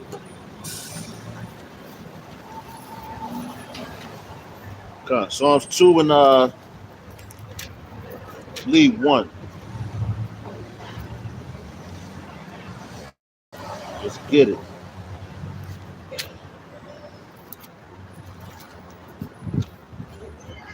No, because hey man, we in heavy we messed up as a people, man. We want to get the hell up out of here, man. All right. So this is Psalms chapter 2, starting at verse 1. Come. It says, "Why do the heathen rage, and the people imagine a vain thing?" Because look, with the what do all that wanted to do? Let's get it again. It says, "The thought of the floods of the sea came likewise to naught. For the sand stood up and stopped them." Because yo, that was a vain thought for the what was it? It was the for the floods, man. They like, yo, we about to go overtake this, and the Lord like, no, man, because you raging, and that's funny because the flood, you have a raging flood. The floods rage, man. All right, they bring through a lot of hell and everything. All right, and they're raging. You see, raging waters. Like it was just here in Philadelphia about 2-3 weeks ago, if I'm not mistaken. You had a flood that came through, and it happened so fast. It rained hard as hell. It rained real quick. Boom, boom, boom, boom. It rained, and it took a mother out, a 2-year-old girl, and a 9-month-old baby. They found a 2-year-old girl, but they ain't found a 9-month-old baby. But yo, from where the flood happened, they picked up the little baby, the 2-year-old girl, 30 miles away, man. 30 miles away. So who ordained that? If the Lord is all love and all that, the Lord ordained that, man. You know. But these people going around, they don't understand the scriptures. They don't understand the Most High. They don't understand Yahweh Ba'Shem Yahushua Ba'Shem Arachakadash. You know? But they about to. All right, so let's go back. Psalms chapter 2 and verse 1. It says, "Why do the heathen rage?" And that's what they're doing now, because they want to come in. They're about to come in. They want to hit the whole planet. All right, that's their goal. That's everything that they want to do. But that's in their mind. That's their vain imagination. That's not in the power. That's not in the mind of Yahweh Ba'Shem Yahushua Ba'Shem Arachakadash. What's in the mind of him is to bring them down and bring them low and to raise his men up. All right. Let's go back to Psalms chapter 2 and verse 1. It says, "Why do the heathen rage and the people imagine a vain thing? The kings of the earth set themselves and the rulers take counsel together against the Lord and against his anointed. Yo, against Yahweh Ba'ashem Yahushai, Ba'ashem Arachakodas, and his anointed, man. All right? Because was not Yahweh anointed? Hamashiach, which means he is the anointed one, man.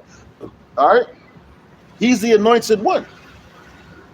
So what? He comes out here, you know, when he came, it's time to show us the way. All right? He came to show us the way so we could do the same thing and follow in his footsteps. All right? But these people ain't, they don't want to follow suit. So guess what? They're going to follow in the footsteps of the sea that the sand stood up to, man. And if you really think about it, the sea, we're known as the sand of the sea, man. All right, that's how many how our people are.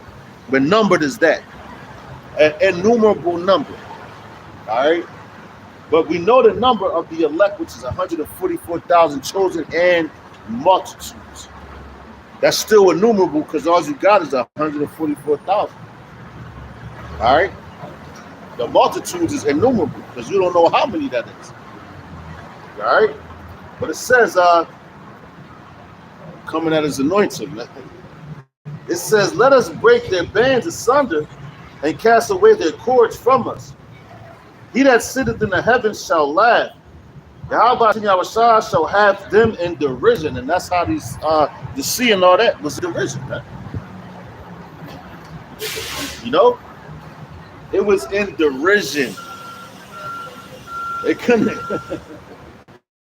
It couldn't come against the Lord because his boundaries was already made, man. So how you going to go against the grain? You go against the grain, your ass going to get chopped down, man. Straight up. You going to get chopped right down, man. For you ones that think you're so intelligent and think that you're doing something so different than your ancestors did. You know?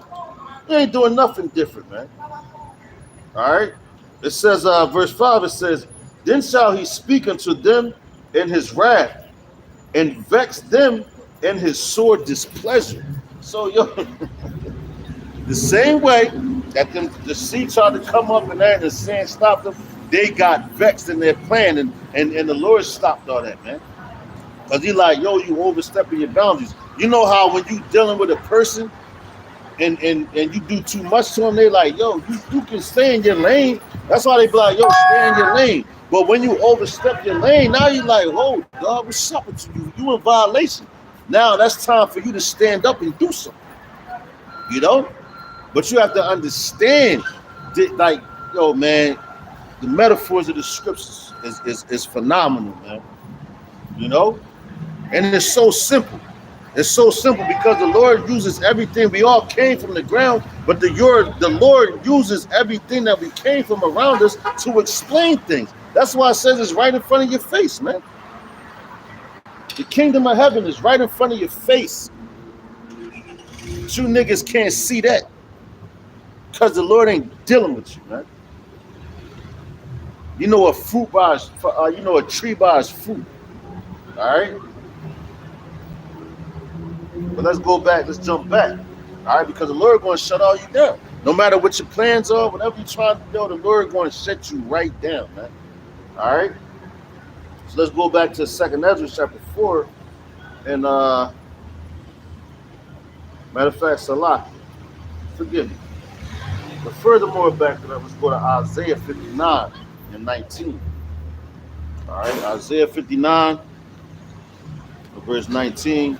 Forgive me, I know I'll be long-winded sometime, so please forgive me.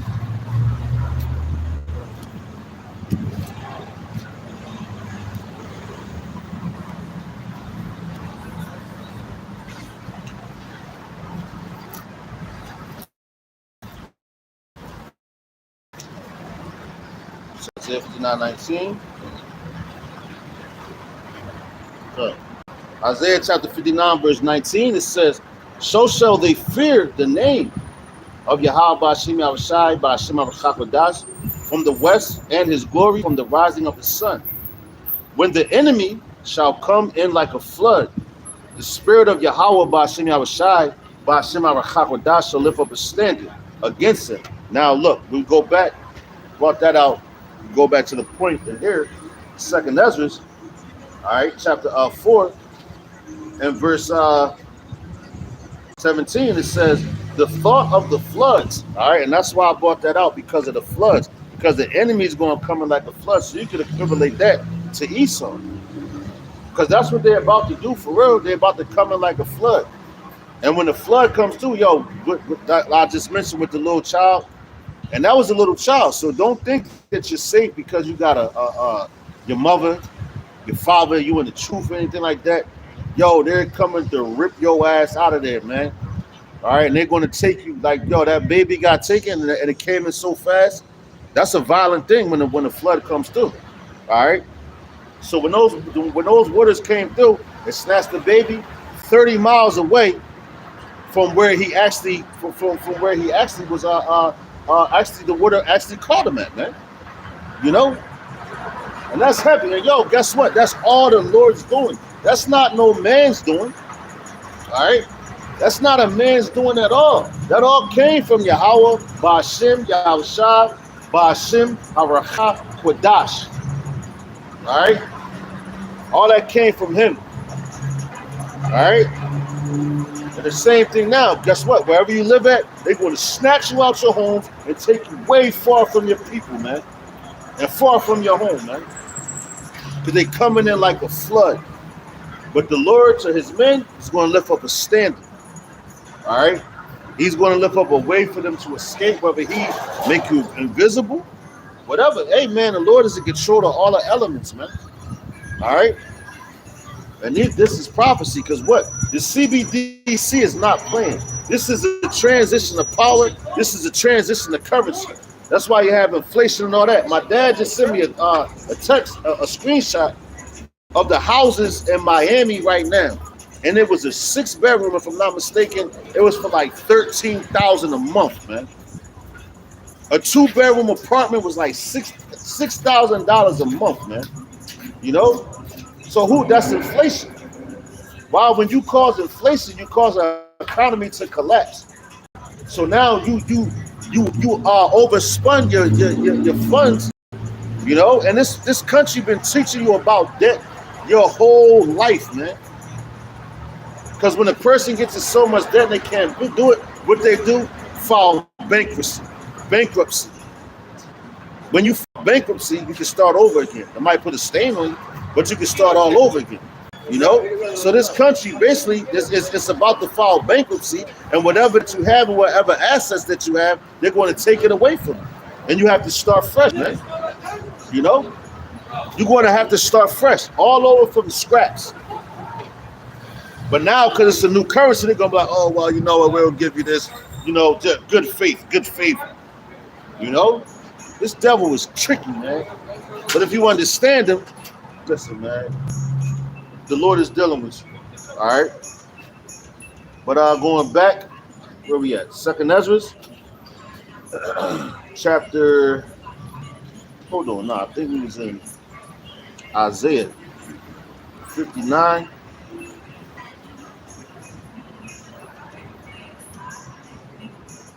Salaki, bear with me. Baba Kashad. I know my mind be by myself, so my mind be gracious sometimes. 59, believe 19. Okay, so we're going to go back to outside by Shema Rakakadash from the west and his glory from the rising of the sun. When the enemy shall come in like a flood, the spirit of Yahweh outside shall lift a standard against him. And the Redeemer shall come to Zion and unto them that turn from transgressions, and Jacob said, Yahweh Ba'ashem Yahushua, Ba'ashem Arachakodash, man. All right? So the Lord, yo, man, you turn from those wicked ways, all that, yo, the Lord gonna come down with you, help you, man. But you have to believe, all right? Because, yo, man, you got men that believe real hard, man. Because this thing you got, yo, listen, I'm gonna say it like this. I was looking up, I believe, Ezekiel, right, earlier. This is how I know we're the children of the Lord, because I looked up Ezekiel earlier, right? And I was like looking up mental conditions of prophets. All right, you should try to do that sometime. Look up the mental conditions of prophets and see what they was going through. You know, they said anxiety, paranoia, schizophrenia, and all that. But that's the way I believe I brought this out earlier. But that's what they were saying about the prophets, man. Because they label it and look at now. They try to say your kids got this, that. So they try to label so they can give you that medicine because they don't want you to connect with your higher power, which is Yahweh, Ba'ashem, Yahushai, Ba'ashem, Arachak, man. All right? Because you want a high level. You know, you got brothers that's with autistic. That's the word I'm looking for. You know, you got brothers that's like that, man. You know? Let's go to the comment board. Shalaka.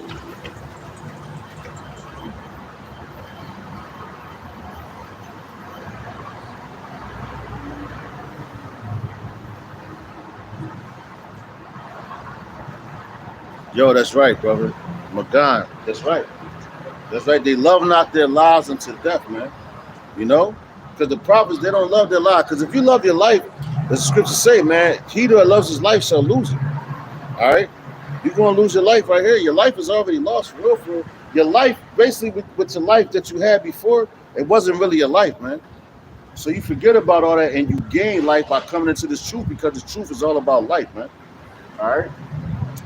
So let's go back to Isaiah 59. We're going to go back to 20. It says, and the Redeemer shall come to Zion and unto them that turn from transgression in Jacob. Saith Yahweh Ba'ashem Yahushai, Ba'ashem Harachak. As for me, this is my covenant with them, saith Yahweh Ba'ashem Yahushai, Ba'ashem Harachak. My spirit that is upon thee, and my words which I have put in thy mouth shall not depart out of thy mouth, nor out of the mouth of thy seed, nor out of the mouth of thy seed, saith Yahweh Ba'ashem Yahushai, Ba'ashem Arachak, from henceforth and forever. So, yo, when you got a seed, yo, spiritually, we're spiritually seeds of a man that planted the seed into us. So if them men still out there working, yo, this ultimately comes from Yahweh Ba'ashem Yahushai, Ba'ashem Arachak. So when that seed is planted to you, and you continue on, and that seed that's been planted to another brother, hey man, that seed is not going to go off in doctrine and everything, man, because you planted a righteous seed into them. All right, but you got men out here they're planting false seeds into men, and that's what makes them go off and do all crazy things. But yeah, hey, even with that, hey, the Lord says He will have mercy on whom He will. All right, so that's why you teach the doctrine, man. You just teach the word of Yahweh Ba'ashem Yahushai, Ba'ashem Arachak Kodash, man. You know, you teach the right doctrine and the correct doctrine. All right, so let's jump back into Second Ezra, chapter 4, and verse, where was that? Verse 18. It says, if thou wert judged now betwixt these two, whom wouldest thou begin to justify? Or whom wouldst thou condemn? And yo, that's heavy right there. Because yo, he gave him a point where you got this is trying to overrule this, that's trying to overrule that, this is trying to go against that. He's like, yo, how would you judge that? You know? And yo, are we not set up to be judges for Yahweh Ba'ashem Yahushai, Ba'ashem Arachak? You know, we set up to do that. All right? But it says,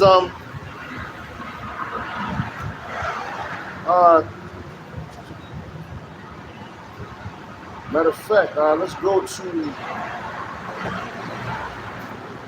Job 14 and 4 real fast, just to bring out some. Job 14 and 4.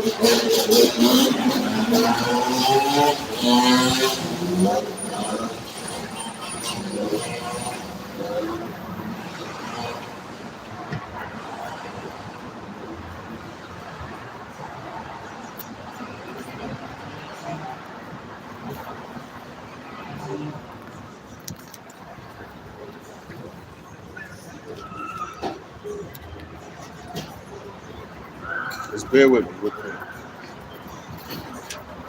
We're going to grab Job 14 and chapter 4.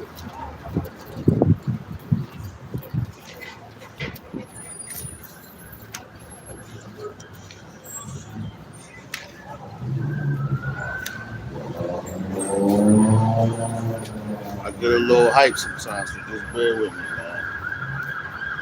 But this word is true, man. All right? This word is true. It's real. Here we go.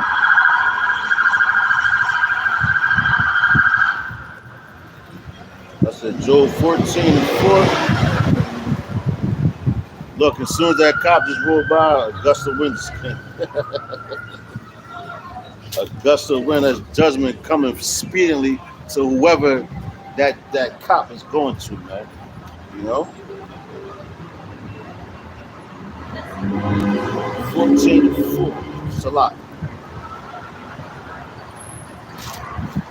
There we go. Yeah, that's the spirit.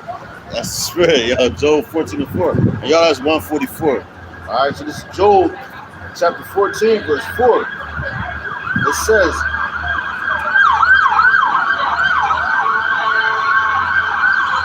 I tell you, that judgment coming out, man.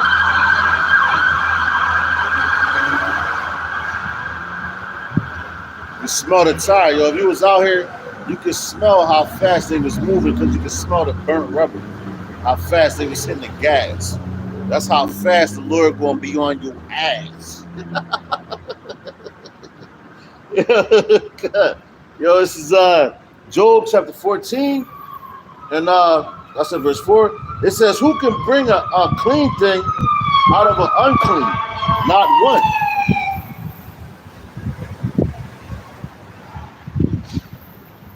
Job 14 and 4, 144. Who can bring a clean thing out of an unclean thing? Out of unclean, not one. Seeing his days are determined, the number of his months are with thee. Thou hast appointed his bounds that he cannot pass. So you see that? The Lord right there, he just told you. You know, when you go back into when the angel asked him about, yo, the different trees and the seas and sand and all that, they can't pass the bounds that the Lord put out there for them, man. And so if we come from the ground, the earth, how much more us, man? You know, how much more us? There's bounds we can't pass. Damn, judgment. Judgment out this joint, man. You know? Judgment day. Not today, but you know, it's coming. All right? But the Lord we can't pass our bounds because what? You are measured out so many steps. You're given so many breaths. You're given so many years, so many seconds before you meet your demise. The same way with this place. And that's the way the Lord works. All right? And that's what Ezra was asking, like, Lord, man, how do it? The Lord ain't going to give you that. You know? He's going to give you knowledge, don't get it wrong. You know? And you're going to be able to search those things out.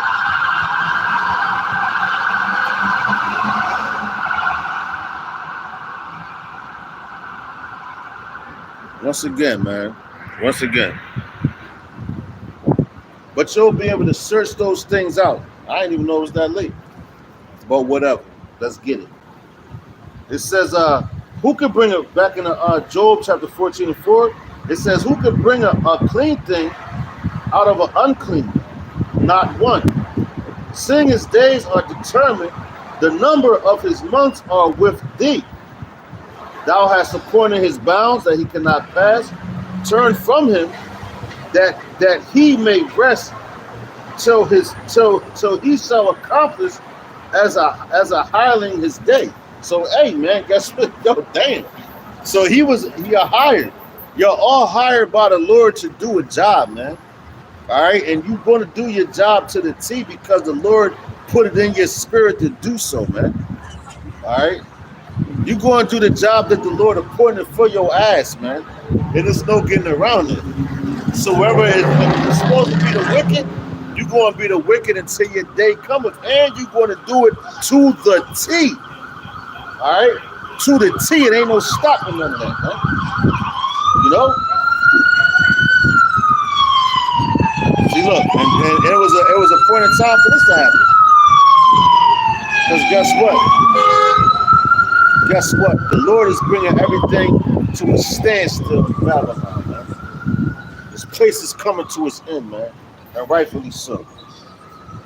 All right, but let's go back into still a lot more on this, man. Just going to keep going through the spirit, you know. This is 2nd Ezra chapter 14. 14, and where we at? And verse 19. It says, I answered and said, verily, it is a foolish thought that they both have that they have both devised, for the ground is given unto the wood, and the sea also hath his place to bear his floods. You see that? So the Lord gave everything what? His place. And you can back that up. I ain't gonna bring it out, but go to Ecclesiastes chapter 1, chapter 3. It's a time and a place for everything under the heavens, man. It's a time and a place for all that. But now, the time is coming for this place to be destroyed. But now it wants to come back, and that's why they're going to come in like a flood and all that, because they want to take you, right? They want to take their time and make it last long. All right? They want to make it last long. Let's keep going. And he said it was a foolish thing to ask, because that's wisdom. But he like, it's foolish for them. Like, why would they try to overstep their boundaries? What's up with that? That's a foolish thing to do, man. All right, so going back in the 2nd Ezra 14 and verse 20, it says, then answered he me and said, thou hast given a right judgment, but why judgest thou not thyself also? So we can judge a whole lot of things, but sometimes with our own selves we mess this up, man. You know? Why is that? Because we understand all these other like what the Lord has put up there for us to see, like the trees, the boundaries and all that. But for yourself, like he said, why couldn't you judge your own self? Ezra probably looked like, hey, because Ezra wanted to know a lot of things. Sometimes we get into that, like, you could judge this, you could judge that, but then you're like, Lord, where do I stand? Where do I stand? And a lot of prophets, they went through that, man. And they was men of the Lord. They had questions. Just like Ezekiel, after he called down the fire and all that, man, he still went into a depression and all that, man. He went into a depression because, like, it ain't that he ain't believe, but like that flesh, man, that flesh took over. But he still was a man of the Lord. He's a man of the Lord, man. And he's right back here now, going through the same things, the emotions. Because the Lord gave him a heavy lot. He gave him judgment. That he appointed that he has to go through, man. All right. So going back in the 2nd Ezra 4, it says, verse 20, it says, then answered he me and said, thou hast given a right and judgment, but why judgest thou not thyself? All right, so let's go to Deuteronomy 32. Salaki. Now we're going to keep going. Salaki. Verse 21, it says, for like as the ground is given unto the wood, and the sea to his floods, even so they that dwell upon the earth may understand nothing but that which is upon the earth. And he that dwelleth above the heavens may only understand, and the things that are above the height of the heavens.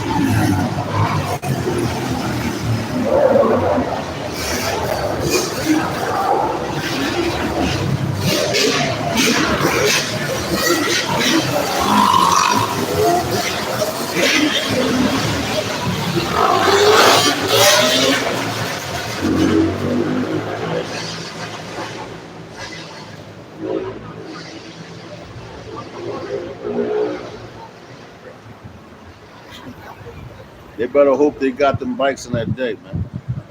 You know?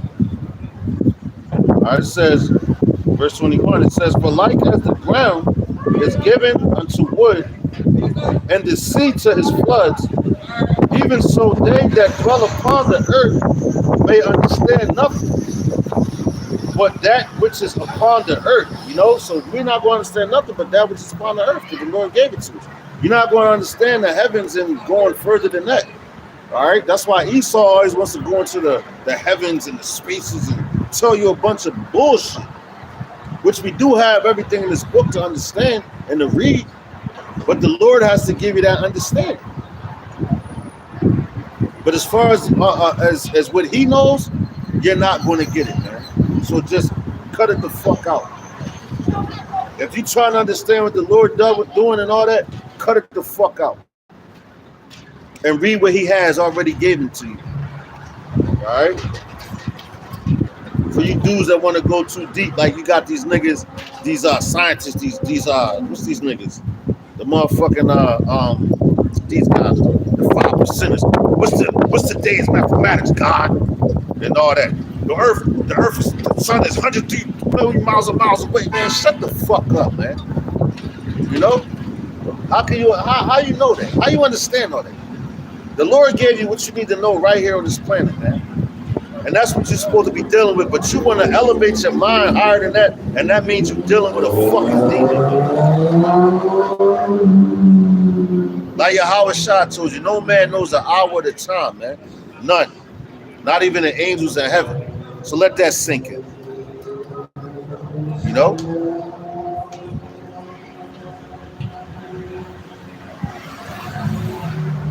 Okay.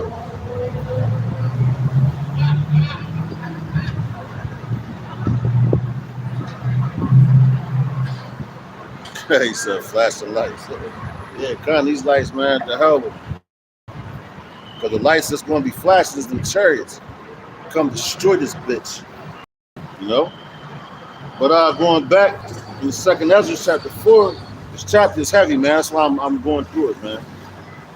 Lord's willing is edifying, you know? But it says, verse 21, it says, for like as the ground is given unto the wood and the sea to the floods, even so they that dwell upon the earth may understand nothing but that which is upon the earth. And he that dwelleth above the heavens may only understand the things that are above the heights of the heavens.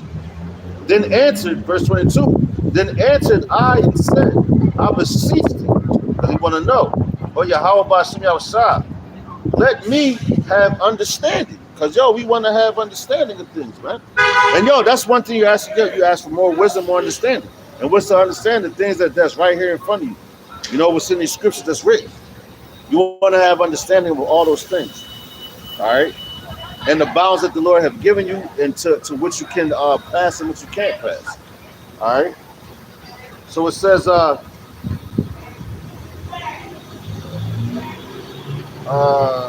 verse 23, it says, for it was not my mind to be curious of the high things, but of such as passed by us as a reproach to the heathen. And for what, Shalakia, and for what cause the people whom thou hast loved is given over unto ungodly nations, and while the law of our forefathers is brought to naught, and the written covenants come not in effect. And see, that's something you want to ask about. All right? Because, yo, you ask yourself that for real. You're like, Lord, man, you gave us the greatest gift in the world. You gave us this. So why is we in this condition? But guess what? The answer is right here in this book, man. The answer is right here. But so, okay, so let's go to Ecclesiastes chapter 8. All right? Because, yo, you niggas, you think that you can do whatever you want. There's no consequences to you. All right? But, yo, man, the Lord got a number for your ass. He got a number for your ass since you want to disrespect it. All right, so this is Sirach, Salakia, not Sirach, forgive me. Ecclesiastes in the Bible, the king in the Bible, not Ecclesiasticus, Ecclesiastes. All right, chapter 8. Let's start at verse 11.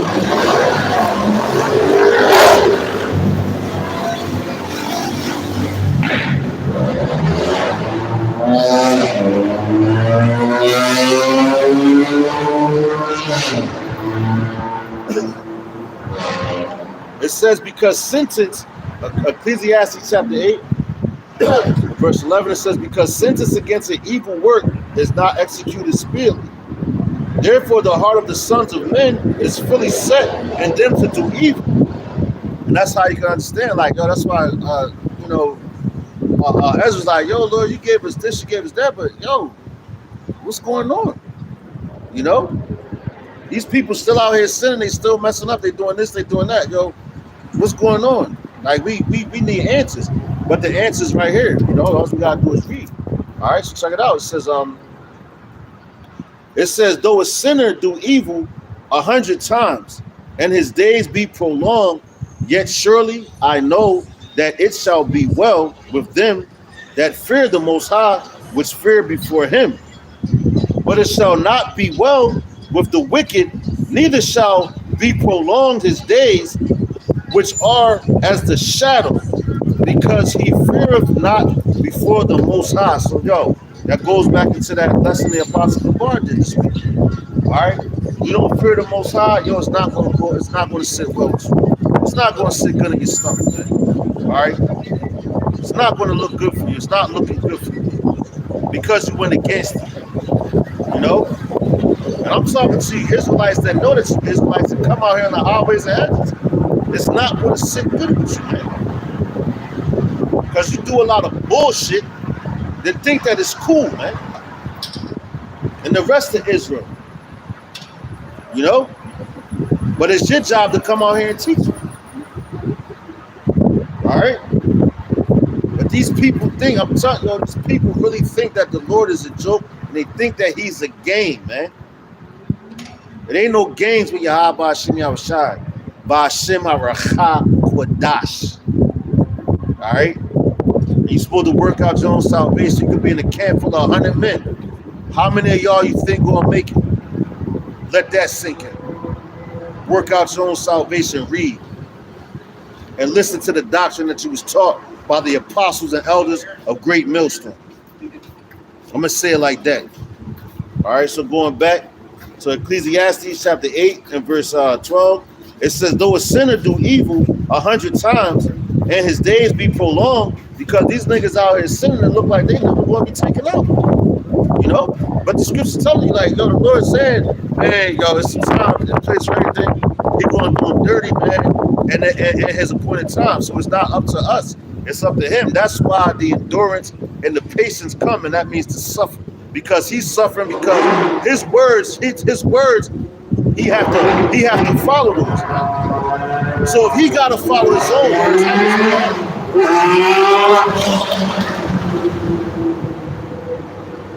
see, there you go, right there. Now that's something we come out here every week, and we gotta endure. And we like, yo, how long, yo, you had a cop sitting right there, which you can't see, but a cop was sitting right there, and this nigga can't, these dudes doing wheelies and all that, but it's the time for it. And the police, they send back like, damn, we can't do nothing about it. You know, that's just like the Lord. Like, what can we do to a sinner now? We can't do nothing about it, but just sit back and watch it, just record. You know, you sit back, you watch and record what they're doing. And you're like, hey, man, you take it to the Heavenly Father. That's all you can do is take it to the Heavenly Father, and He's going to be the one to come take their ass up out of there, man. You know, you got to think about that, and that keeps you from overstepping your boundaries. Whereas though if you overstep your boundaries, like one of those trees of the sand, so the Lord don't check your ass, man. You know, shut you right down. All right. So let's go back to Ecclesiastes. Where was that? 8. And come back in verse 12. It says, "Though a sinner do evil 100 times, and his days be prolonged, yet surely I know that it shall be well with them that fear the Most High, which fear before Him." Man, so we know that it's going to be well with them. You know. Hey, shalom, brother. What's that? Finest the Don. Shalom, boy. Y'all about to shalom. See that? Yo, we know that if they don't fear the Lord, it's going to be well. It's going to be well with the ones that fear it. For them, they're going to catch destruction, man. All right, so let's jump back into Second Ezra.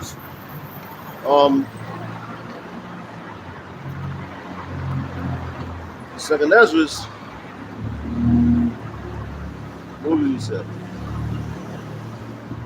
4:20, it says, then answered me, Shalak, it says, then answered he me, and said, thou hast given a right judgment. No, Shalak, that was further down, forgive me.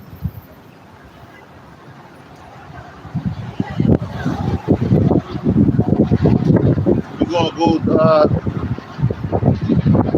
verse 23, forgive me.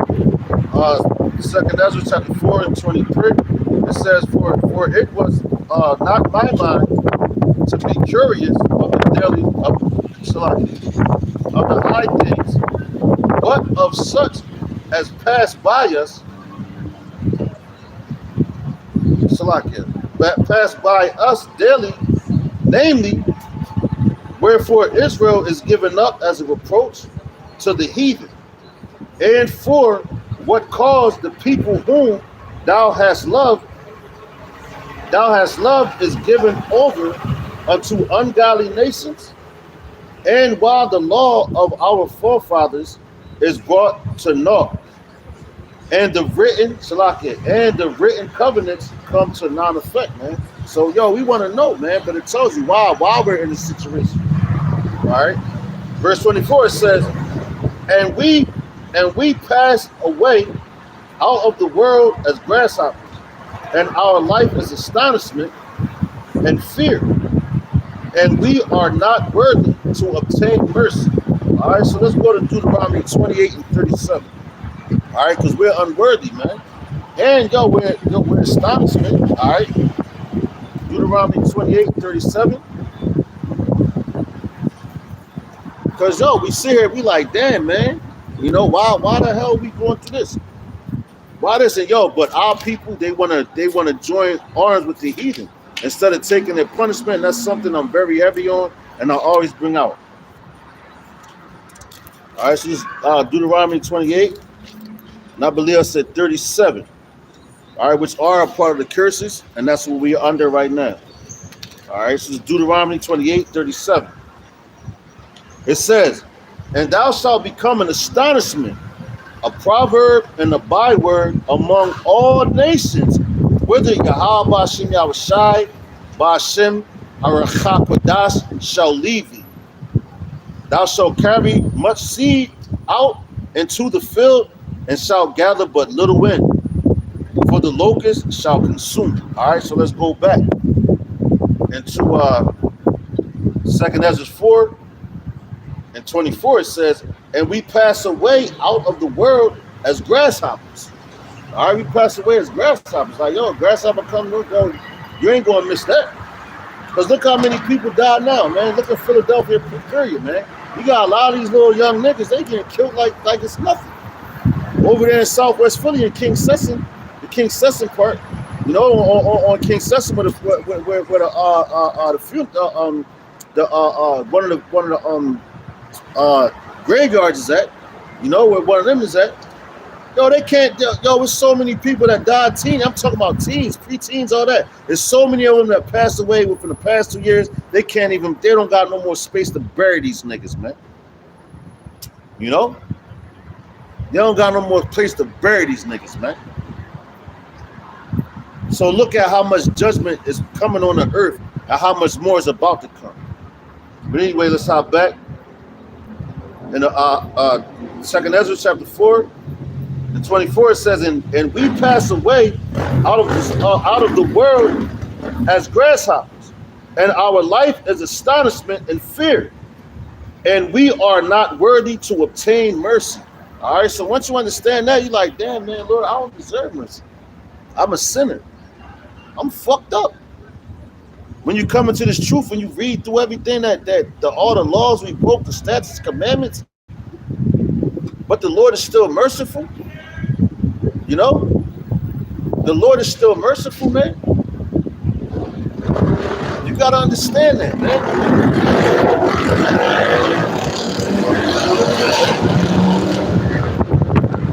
That's why it says His mercy endures forever, because it endures throughout all generations. His mercy endures from the beginning of time with us. Because while His word spoken in every era, every generation, and all that He spoke and that He said was going to happen is going to happen. And that's a righteous power, man. You know? Matter of fact, let's go to Genesis chapter 32 and 10. All right? To bring that back, bring furthermore the point. Genesis 32, 10. Take it back to the beginning on y'all. All right, it's Genesis chapter 32 and 10. It says, I am not worthy of the least of all the mercies and of all the truth which thou hast shewed unto thy servant. For with my staff I pass over this Jordan, and now I have become two bands. All right, so yo, that's going back, I believe, you know, that's going back. But they say they're not worthy, man, to cross over. That's how we feel now. So the same, you know, situation right there, Jacob. This is Jacob, all right? This is Jacob talking. And yo, because Jacob is what? The progenitor of the 12 tribes. All right, so you got the northern and the southern. Because when he crossed over that day, he got his kids were separated. So you got the northern kingdom, Judah, Benjamin, Levi. The southern. You have the southern as well. It starts with Ephraim and goes all the way down, all right, to the Latin tribes and tribes like that, Gad and all that, you know. But even Jacob himself said he is not worthy. All right, let's read that again. This is Genesis chapter 32 and 10. Matter of fact, let's go to verse 9. It says, and Jacob said, O power of my father Abraham and Most High of my father Isaac, and the Lord which saith unto me, return unto thy country and to thy kindred, and I will dwell well with thee. Verse 10. I am not worthy of the least of the mercies and of all the truth which thou hast shewed unto thy servant. For with my staff I pass over this Jordan, and now I am become two bands. Deliver me, I pray thee, from the hand of my brother, from the hand of Esau, for I fear him, lest he will come and smite me, and the mother with the children. You know, so he ain't feared Esau like that. He feared why he prayed to Yahweh, by Hashem Yahushua, because he feared him more. The same thing we're doing right now, you know. We don't fear Esau, but we see what he has, and that's the flesh. All right, that's the flesh. Was not our forefather Jacob, which we are a part, which we are ancestors of. All right, that's our forefather. Jacob became what? Yasharallah. Yah meaning he, Yasharallah, prince of the power, man. All right, so he prayed that against what? His brother Esau. And that further lets you know that Esau is your brother. But he's going into slavery underneath us. And that's the Lord's narrative. All right? So they got their time of rule and all that, man. Ezra was asking all these questions. And the Lord was bringing them out to him. Boom, boom, boom, boom. You know? All these things is coming to pass right now in front of your face, man. What was written aforetime is for our learning and for our understanding. And yo, Jacob was on the run from Esau back then. The same way we about to go on the run from Esau again now in this time. All right? So let's go back into 2nd Ezra, the 4th chapter. We're going to go to verse 25. It says, What will he then do unto his name? See that? And we just went to Jacob, right? To his name. So Yasharala, he is, and our names are called by him. So it's talking about us as Israelites, right? It says, what will he then do unto his name, whereby we are called? Of these things have I asked. Then answered he me, and yo, going back from when I first started out, this Muslim triple ass nigga was in the chair, and I asked him a question. He said he's not going to answer my question because I'm not Muslim, but you want to ask me questions. And I brought it out to him. That's why we're going through this as well, because look, the angel answered Ezra's questions. So why should this little fucking decrepit nigga in the wheelchair that don't want to answer my questions, why the fuck should I answer yours, man? And excuse my language, if you don't like it, don't watch me. You know, but it's a point to be made, man. Because the Lord tells us to answer every man, give every man an answer. Just to go back into that point, all right? But it says, verse 25, back in 2nd Ezra, chapter 4, 25, it says, what will he then do unto his name, whereby we are called? Of these things have I asked. Then answered, see that? Then answered he me and said, the more thou searchest, the more thou shalt marvel. For the world hasteneth fast to pass away. So this world is hastening fast to pass away because of the sins of it. You know? This place is moving on light speed to destruction, man. And it's only going to get faster for the elect's sake. All right? But it says, verse 27, and cannot comprehend the things that are promised to the righteous, and the time to come, for this world is full of unrighteousness and infirmities. And yo, that's a fact. This world is full of unrighteousness and infirmities. You know, we all have infirmities, man. It's truth, man. You know, look at the beloved brother that's in the main camp. He has infirmities, man. Like I remember when watching that brother, and he was like full emotional and everything, like he could move, functional and all that. But now the brother, he got like he got infirmities, man. You know, but the Lord can have that happen so that a man that's a righteous man could heal him in that day and take that infirmity away from him, man. You know, we never know what the Lord's plans is. All we're supposed to do is just do the work, keep our head down and grind, man. All right, and pray. All right, that's what the Lord wants us to do. Pray, keep your head down and grind, man. All right. So let's go back. Keep going. It says, but as concerning the things whereof thou asked me, I will tell thee, for the evil is sown, but the destruction thereof is not yet come. So the evil is already sown to this place. All right, these people don't even know that this seed that they're sowing, the destruction is coming, man. That's already said, so it's inevitable what's going to happen to this place. So that's the things that we got to know, we got to understand and avoid all that shit. All right? Look at these children out here now, these fucking kids, man. You see them? Look at them. Pan the camera around. That's all fucking children. What time is it? I didn't even know it was this late, man. So Salaki. Oh, it's 10:30.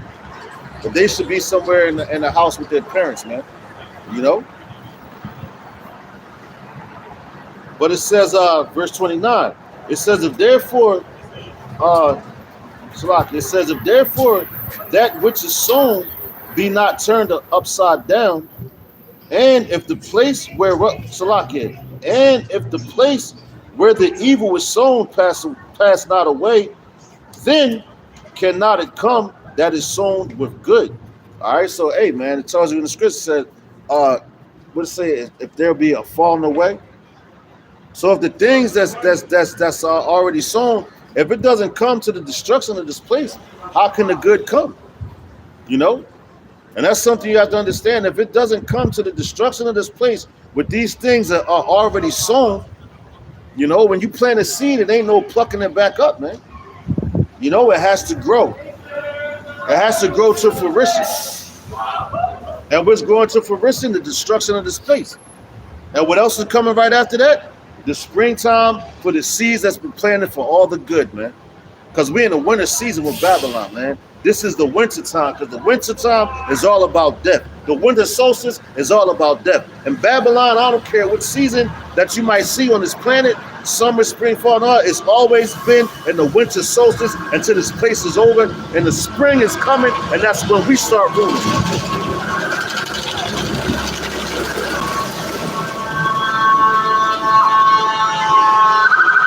Man, look at that. Yo, look at that. They just got in an accident. The cops just got in an accident. I guarantee they let it slide. They just crashing each other, man. See that confusion in Babylon? They just crashed into each other. And nothing, because, yo, God guess they're out of law. And it was temple police. Boy, I tell you, man, this place never ceased to amaze me. You know? They just crashed into him and kept it pushing. Basically told him, like, keep it moving. Look at the car, man. The car right there, the black joint. There you go. That black joint just got crashed into by the police. But they kept it pushing. But let that be one of y'all. See? But hey, that's none of my business. Fuck. Let's go back into 2nd Ezra 4:29. Start with 29 again. It says that therefore that which is sown be not turned upside down, and if the place where the evil was sown pass not away, then can it come, then cannot it come that is sown with good. All right, so let's go to Romans 12 and start at verse 17.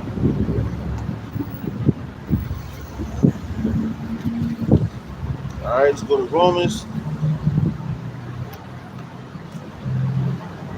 Damn, spirit, boy. Spirit out here, boy. Romans 12 and 13. Hold on, slide. 17, forgive me. This is Romans chapter 12, verse 17. It says, recompense to no man evil for evil. Provide things honest in the sight of all men. If it be possible, as much as lieth in you, live peaceable with all men. And yo, why the Lord say that? Because yo, the seed has already been planted, man. You know? It says, live peaceable among all men. Because I could just say in 2nd Ezra, the 4th chapter, the seed has already been planted. So if you know that, you like, man, listen, yo, this seed has been planted, my seed has been planted. I can't interfere with your seed. You can't interfere with mine. I'm here to do a job just like you're here to do a job. We both have to exist. But my job is to expose you. You can't expose me. All you can do is lie against me. And that's what these other seeds is brought out here to do. They're brought out here to lie against the true doctrine, man. You know? And they're set up to do so. All right? So once you understand those things, all you do, man, you hear something, you go into the scriptures, boom, boom, boom, search it out, and teach against it the right way, man. Because you got so many doctrines out here, and we've been taught that from who? Our apostles and elders of Great Millstone. They're a great example. And there's many more examples in the scriptures. You have to search these things out. All right?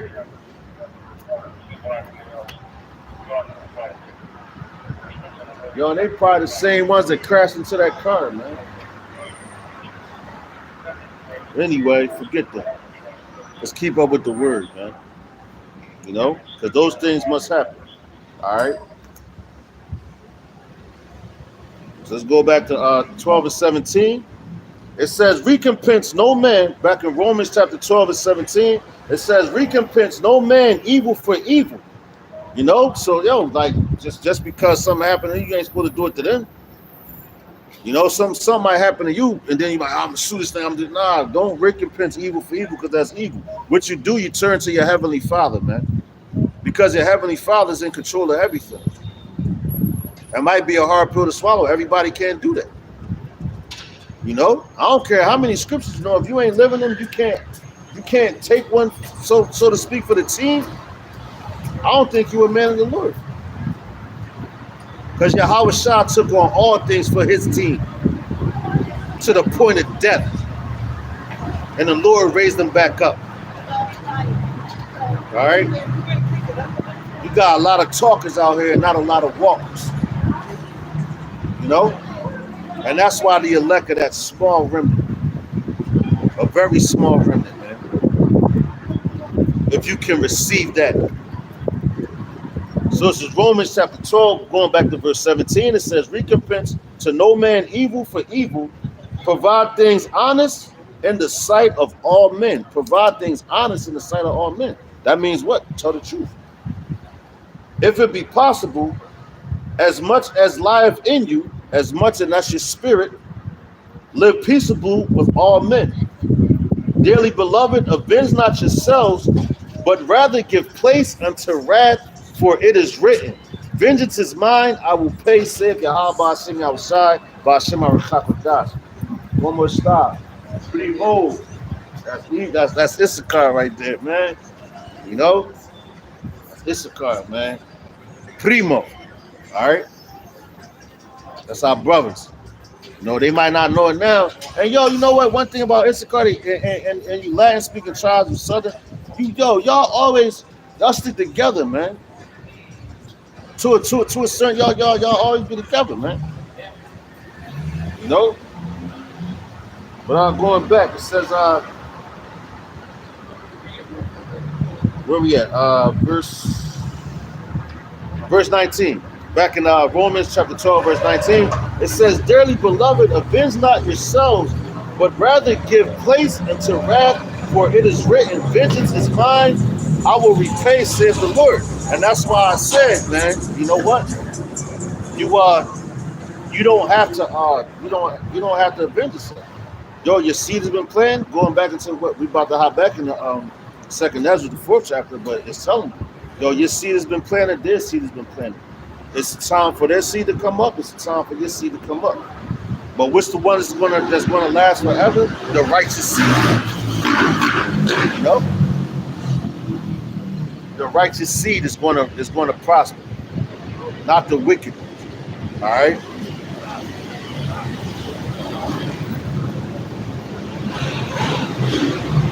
Here we come with more folly. Look, they not even gonna stop that.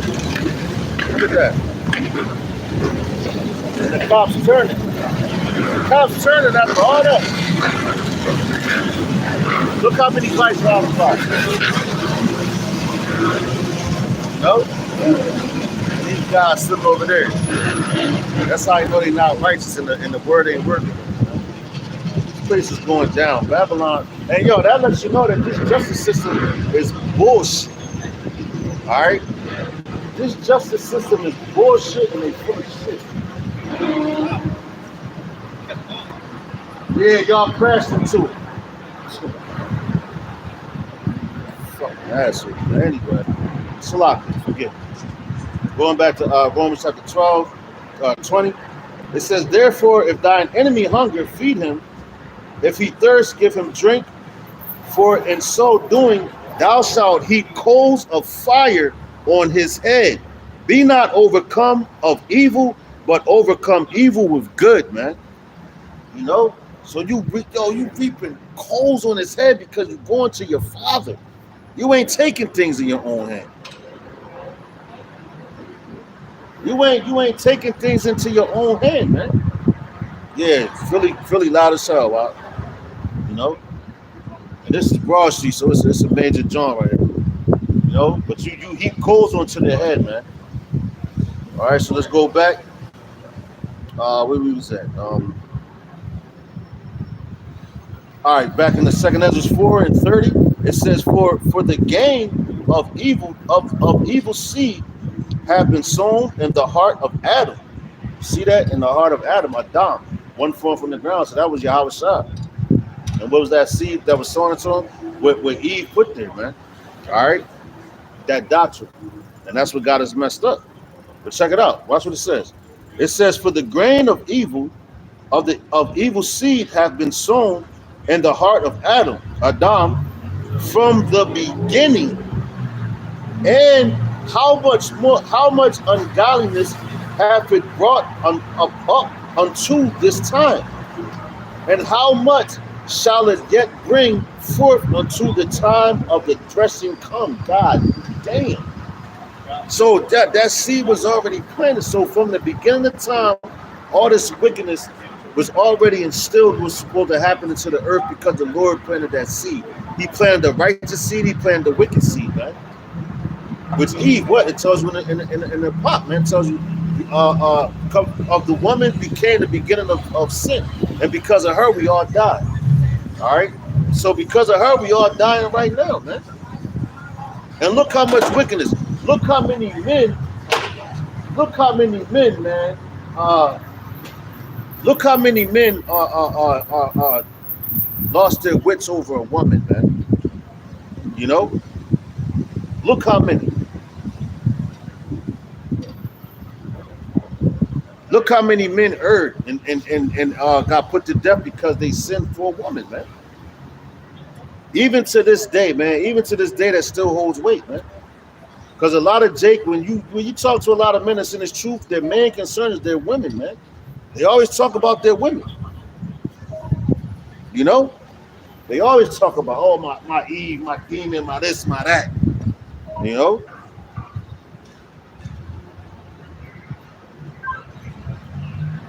But it's still righteous women out here. You just have to, whatever you're willing to give up here in this lifetime, you know, you're going to get back. Look at our forefather Job, man.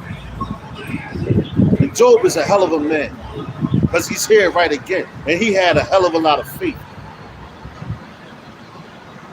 Which these niggas don't have. They're family, they're this, they're that. That's all. That's all they can see. Jake can't be alone. And yo, is it a hard thing to be alone? Yeah, in the flesh, yeah, but through the spirit, when you look at it, you like, damn, I'm away from all this negative energy, these negative vibes. If you're positive, man, so you stay in your scriptures and you serve the Lord. You don't gotta be around the crowd all the time. For them to try to put seeds into your head and all that, man. Because look at any prophet that was in an ancient time. Jeremiah, he was thrown into a pit, man. You know, look at John the Revelator. He was thrown on the island of Patmos by himself, and look how many revelations that he got. You know, Daniel was thrown into a lion's den, and look how heavy Daniel was. You know?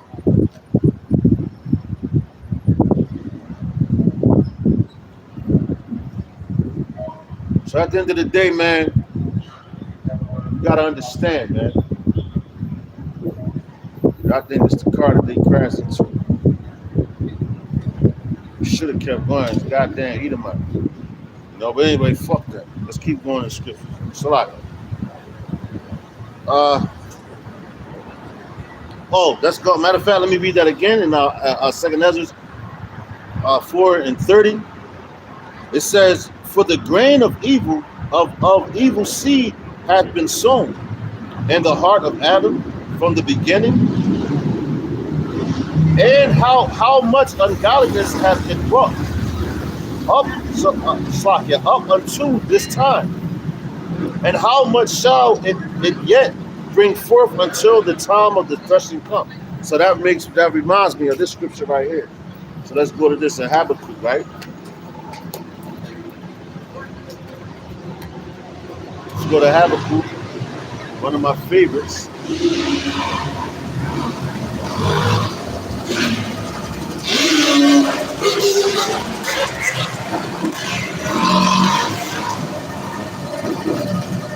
Habakkuk chapter 3.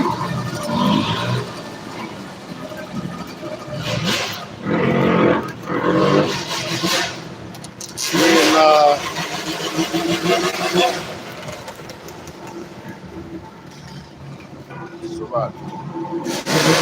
2. Habakkuk chapter 2.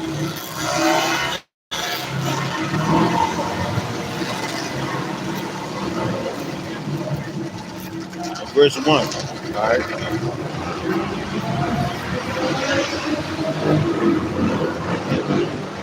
This is the book of the prophet Habakkuk, chapter 2, verse 1. It says, I will stand upon my watch and set me upon the tower, and will watch to see what he shall say unto me, and what I shall answer when I am reproved. And Yahweh shall answered me and said, write the vision and make it plain upon tables, that he may run that readeth it. All right, so going into second Ezra, right? The Lord just told you from the beginning by Adam until now, man. And that's what Ezra wanted to know. So the Lord, everything is written in this book. So what you want to know, man, the Lord is going to give it to you, to his elect, because whatever the elect asks for righteously, they're going to get. And the elect is only going to ask for righteous things. What's up, bro? So they're only going to ask for righteous things, man. And that's what you would want. Why would you want any wickedness when this place is full of wickedness? It's full of demons. That's why you don't fit in here. When you read the scriptures, you see the prophets ain't fit into where they was at. They was all rejected, man. Yahweh Shah was rejected. But you got these pastors that they fit in. You go into what? The first Maccabees, I believe it's 1 and 11 and everything, if I'm not mistaken, when it goes into Xerxes and all that, when they was trying to that one world order, basically. They was doing that back then. So, why you're not going to fit into this one world order, which they have coming out now, man. You're not going to be compliant with it. And what they're going to try to do, they're going to want to put you to death, man. As you see, as I stand in front of a bank, the Bank of America, all right? The Bank of America, they down with the CBDC, man. Just the American way. To follow the role of Esau. All right? It says anyway, Salaki, it says, verse 3, it says, for the vision is yet for an appointed time, but at the end it shall speak and not lie. Though it tarry, wait for it, because it will surely come, it will not tarry. All right, so the Lord is letting you know, man. Look, this CBDC, all that, the vision and everything that was already set up, the seed that's been planted, it's for an appointed time, and that time is coming. Where that seed, the flower, if you will, or the fruit of that seed is coming out. Dang. I thought that was another accident. But anyway, let's go back to Second Ezra 4. Around a couple more and get up out of here, man. Lord's willing to edify. But it says, ponder now by thyself how great fruit of wickedness the grain of evil seed hath brought forth. So now he said, ponder now, so think about it. How much the grain of evil seed has brought. And look how low that we have become, man. From Eve, from the beginning, look at how wicked our women have become. And our men, Eve, fuck Eve, this. Hey, man, but she been like that from the beginning of time, man.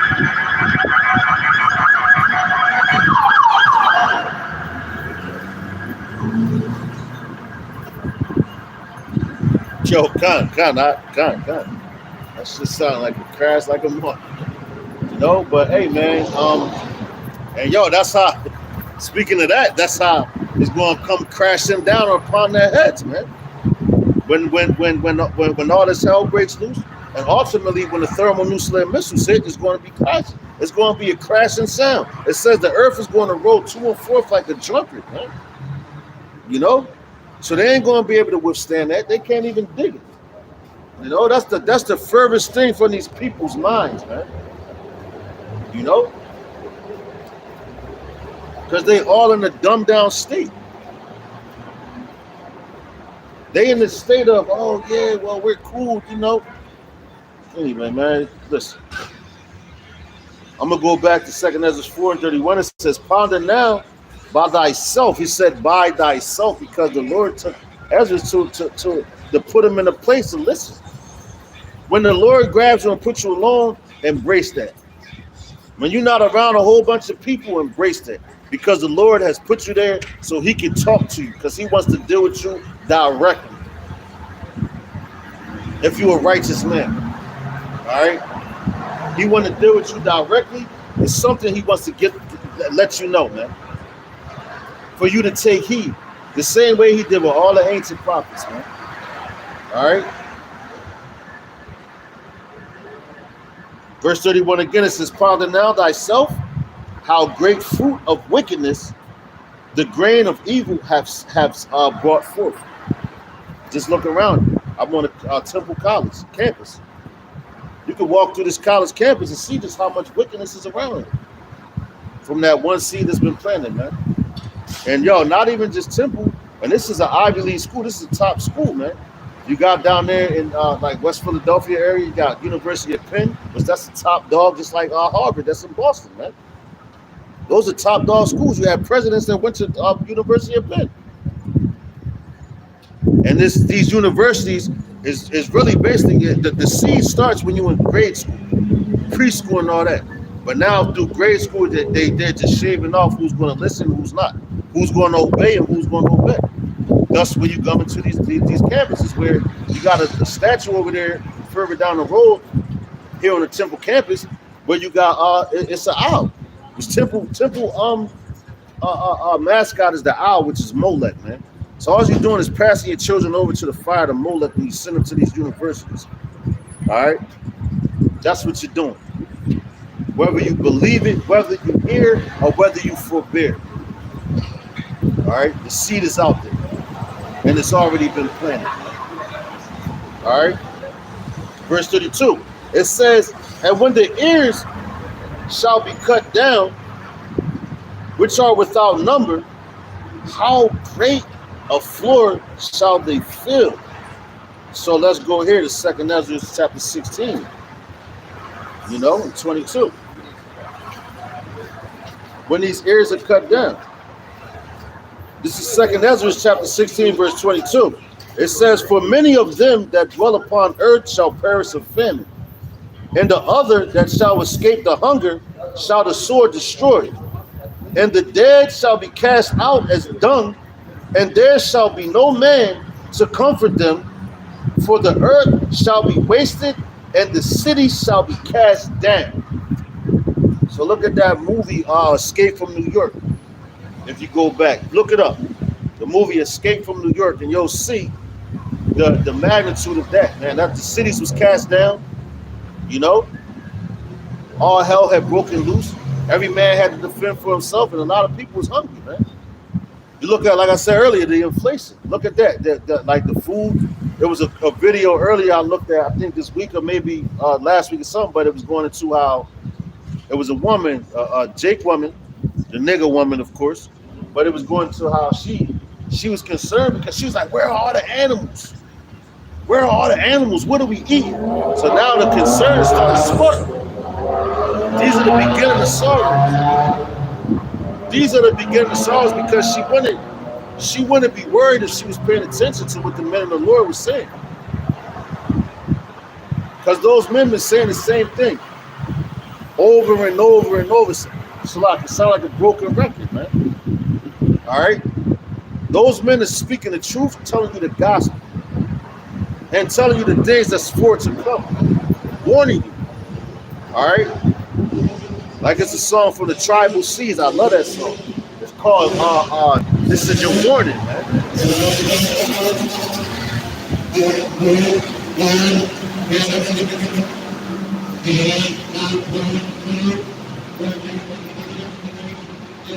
Hey, yo, speaking of these dirt bikes and all that, man, as many years have been coming out here, it's gotten so bad where now you got the females riding these dirt bikes, doing wheelies and all that, putting them on 12 o'clock. You know, this is a wicked kingdom, man. You know? But it soon will fall. All right? It soon will fall, man. But I'm going to go back to that. 2 Ezra 16 and 22. It says, for many of them that dwell upon earth shall perish of famine, and the other that escape the hunger shall the sword destroy. And the dead shall be cast out as dung, and there shall be no man to comfort them, for the earth shall be wasted, and the city shall be cast down. All right, so the Lord is coming back to bring destruction to this place, man. All right, now let's go back to 2 Ezra 4. Where we was at, verse 33. It says, then I answered and said, how and when shall these things come to pass? Wherefore are our years few and evil? You see, wherefore our years are few and evil? Because the enemy knows that he has but a short time. So the years of this place is few and it's evil. Even going back into what? Even when America was established in 1776, that's still a few. That's a few years compared to eternity and compared to right now. All right, 1776 to 2023 is a small amount of time. Because you go back 100 years, your ancestors was in slavery, man. All right, go back 100 years from now, your ancestors was in slavery. But they tell you they want you to forget about all that. All right, so they're few and they're evil, man. So that the time for this place to come to destruction is few days, man. All right, it says verse 24, Shalak, verse 34. It says, and he answered me, saying, do not thou hasten above the Most High, for thou haste is in vain to be above him. For thou hast much exceeded. So that's heavy because the angel was talking to him like, yo, what you Esau now? You think because Esau want to be like the Most High, you think that he's going to be higher than the Most High? You know, that's why the angel Uriel said that to him. He said he answered me saying, do not thou hasten above the Most High? So like about the Most Highest. For thy haste is in vain to be above him. All right, so them that's saying that they want to be like the Most High, you Edomites and all that, your haste and everything that you're doing is in vain, man. And that's what the angel was telling, Uriel was telling Ezra, man. Don't be like them, man. You know? I'm going to tell you, I'm going to answer your questions, I'm going to give you speed, but you got to pipe it the fuck down. Pipe down, man. You know? You know you anxious, you in the flesh and all that, but the angel's not in the flesh. The angel's complete energy, man. Like we are. But we're angels brought to a lower estate. And we want to get back to our state that we was in. Which we are going to get back to that because the Lord has bodies set up for us that can contain our energy and all that. But we're going to we're going to be superheroes, man. You know? Ain't nobody going to be in the best of us.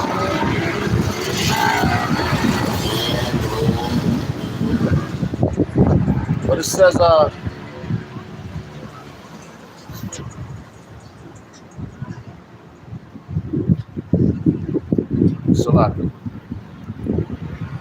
verse 34 again, it says, and he answered me, saying, do not thou hasten above the Most Highest, for thou haste in vain to be above him, for thou hast much exceeded. Did not the souls also of the righteous ask questions? See that? did not the souls of the also of the righteous ask questions of these things in their chambers? All right, saying, how long shall I hope on this fashion? When cometh the fruit of the slaki, when cometh the fruit of the floor of our reward, and that's the fruit of your labors, man. So that's what all the prophets asked that, going back into what the apostles' time when Yahweh Shah was on the scene, and what they were saying, will you bring back the kingdom now? And that floor is the kingdom because you got the floor. You know, when you got the floor, it belongs to you. That's why they be like, yo, you got the floor now, so you can speak and all that. So we want the floor to come back to us because right now Esau has the floor. All right, he's the one in control of things. We're not in control of nothing. We never been in control. All power is given to Yahweh Ba'ashem Yahushai, Ba'ashem Harachakodash, man. We small potatoes. And you better act as such. And you better understand that you have no strength in your hands. All your strength comes from Harachakodash. All right? All your strength. All right? So it says, matter of fact, keep going. It says, they're not the soul, back to 35, it says, they're not the souls also of the righteous ask question of these things in their chambers, saying, how long shall I hope on this fashion when cometh the fruit of the floor of our reward? All right, so let's take it here to Revelation chapter 6. All right, we're going to go to Revelation chapter 6 and 10. All right, the book of Revelations, chapter 6. Bear with me. All right, chapter 6, verse 10. Now, what we said, now he said how many prophets before him cried and asked the same thing. All right, so check this out. Revelation chapter 6 and 10.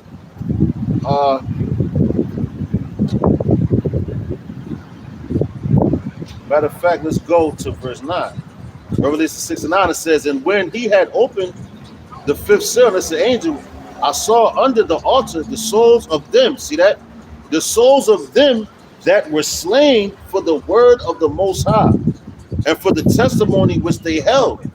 And they cried with a loud voice, saying, how long, O Yahweh Ba'ashem Yahushai, Ba'ashem Harachakodash, holy and true, doest thou not judge and avenge our blood on them that dwell on the earth? All right. So that's what you can see yourself in that situation, man. You sighing and you crying like, Lord, how long? Because you got put to death. So like, Lord, even the saints that passed already, like your Abba Bivens, man, they up there in the heavens, man. You know? See, it's confusing.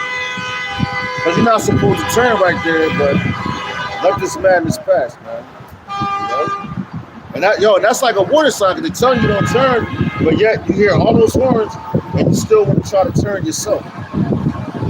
So whatever happens to you, that's your judgment coming.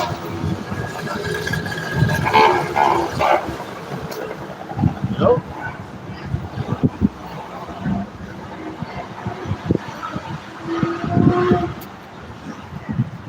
Let's go back to it. See, now you turn. But let's go back to it. Revelation 6 and 10. It says, and they cried with a loud voice, saying, how long, O Yahweh Ba'ashem Yahushai, Ba'ashem Harachakodash, holy and true, dost thou not judge and avenge our blood on them that dwell on the earth? You know? What's up, bro? So that's what they was asking. Like, how long, Lord, is you not going, like, you got these things going on to our people, but you, like, it's like you dragging your feet. But see, that's when you're going to, you got to understand the Lord's process. All right, and that's why I'm coming out of Ezra, the 4th chapter, man. This is a heavy chapter, you know, because we all ask these questions. Not saying it's a bad thing, man, but hey, you got to understand the Lord. And then you search through the scriptures and you get your answer. But Ezra was asking an angel. So you understand the process of the Lord, you know his ways. That's another thing of knowing the Heavenly Father. If you don't know him, you're going to get stressed out.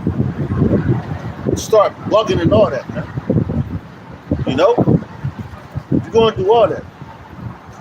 But at the end of the day, man, you know the Lord, you're going to be faithful, you're going to be true to him. And he's going to give you that crown of life, man. All right, check it out. Matter of fact, let's go here.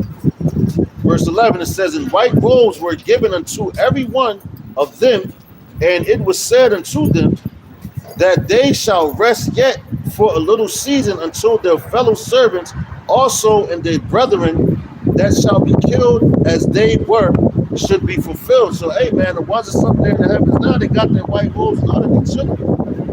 But it's for a little time until everything happens right here, all right? Because, yo, it says, what, the dead in Yahweh Shah shall arise first. So they going to arise first, man, come back and be partakers of the destruction of this place, man. You know? We're going to be caught up and meet them in the clouds, man. All right? So you just know and hold on to those things, man. And know, man, the Lord is coming to deliver his men, man. All right? Going back to the second Ezra. Matter of fact, let's go to 2 Timothy.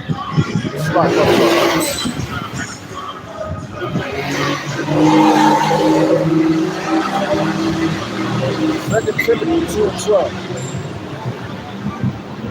Pulling up, but they ain't gonna do that. That's why I hate this damn place, man. But there's no righteousness; it's lawless. You see, they got laws, but you can see right here on camera, they have laws, but they're not upholding them. All right.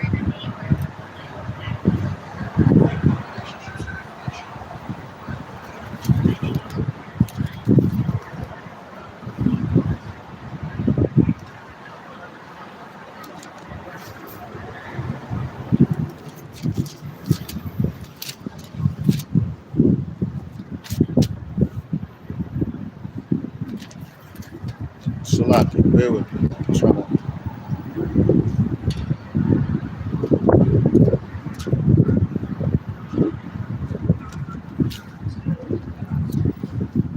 All right, so we're going with the 2 Timothy 2.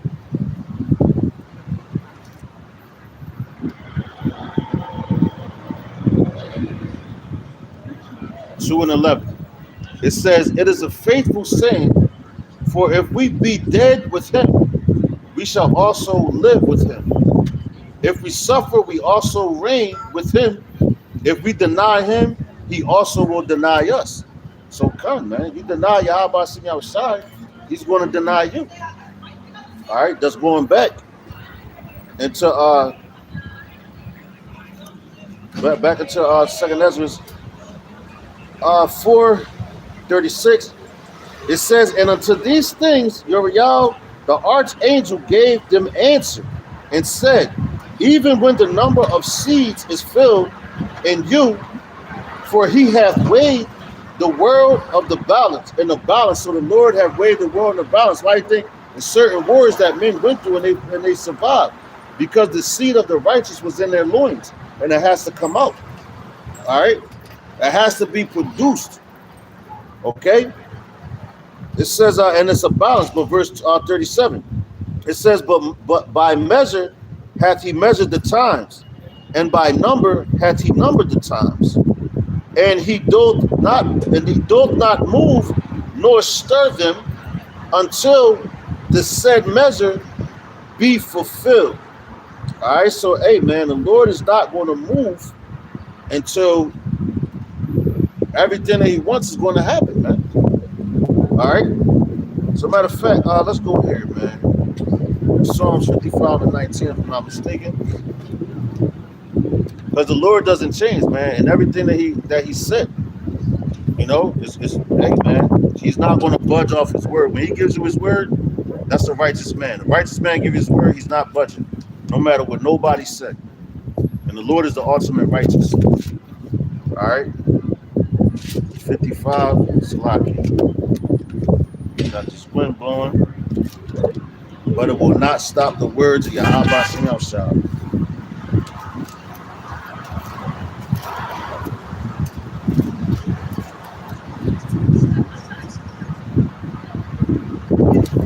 There we go. Psalm 55. All right. 19. Psalms 55, verse 19, it says, the Most High shall hear and afflict them, even he that abideth of old, Selah, because they have no changes. Because they have no changes, therefore they fear not the Most High. Salaki.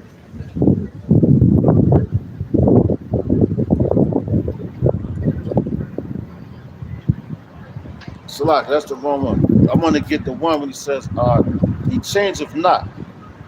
All right, but let's go here to Malachi 3 and 6. All right, because the Lord, that's a good one still, man. Because they don't change, he's not going to change. All right, so let's go to Malachi. Forgive me for that.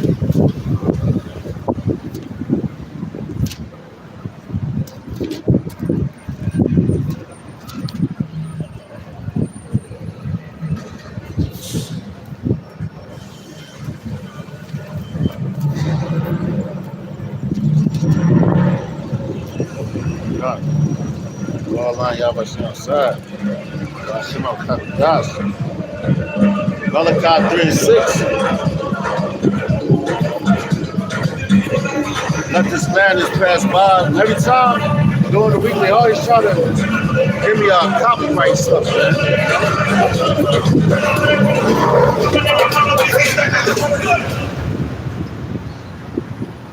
Bunch of fools, man. Anyway, it's Malachi chapter 3 and verse 6. It says, for I am Yahweh, I change not. Therefore ye sons of Jacob are not consumed. Even from the days of your fathers, ye are not gone away from mine ordinances, and have not kept them. Return unto me, and I will return unto you. Saith Yahweh Ba'ashem Yahushai, Ba'ashem Arakak of hosts. But ye said, wherein shall we return? Will a man rob the Most High? Yet he have robbed me. But ye say, wherein have we robbed thee? In tithes and free and offerings. Ye are cursed with the curse, for ye have robbed men. Salaki, for ye have robbed me, even this whole nation. And the Lord is letting you know right there, he don't change not. All right, that's the main point. But even with all that, the men robbing him, like you cut from dollars, all that, he still don't change. He still have mercy on his people. All you gotta do is return to him, man. And the only ones that's going to return to him is who? His elect. It ain't for everybody. So don't get me misconstrued and twisted or backwards. All right, the Lord is only dealing with his men, his elect. All right, the elect of Israel, man. All right, so let's go back into 2nd Ezra, 4th chapter.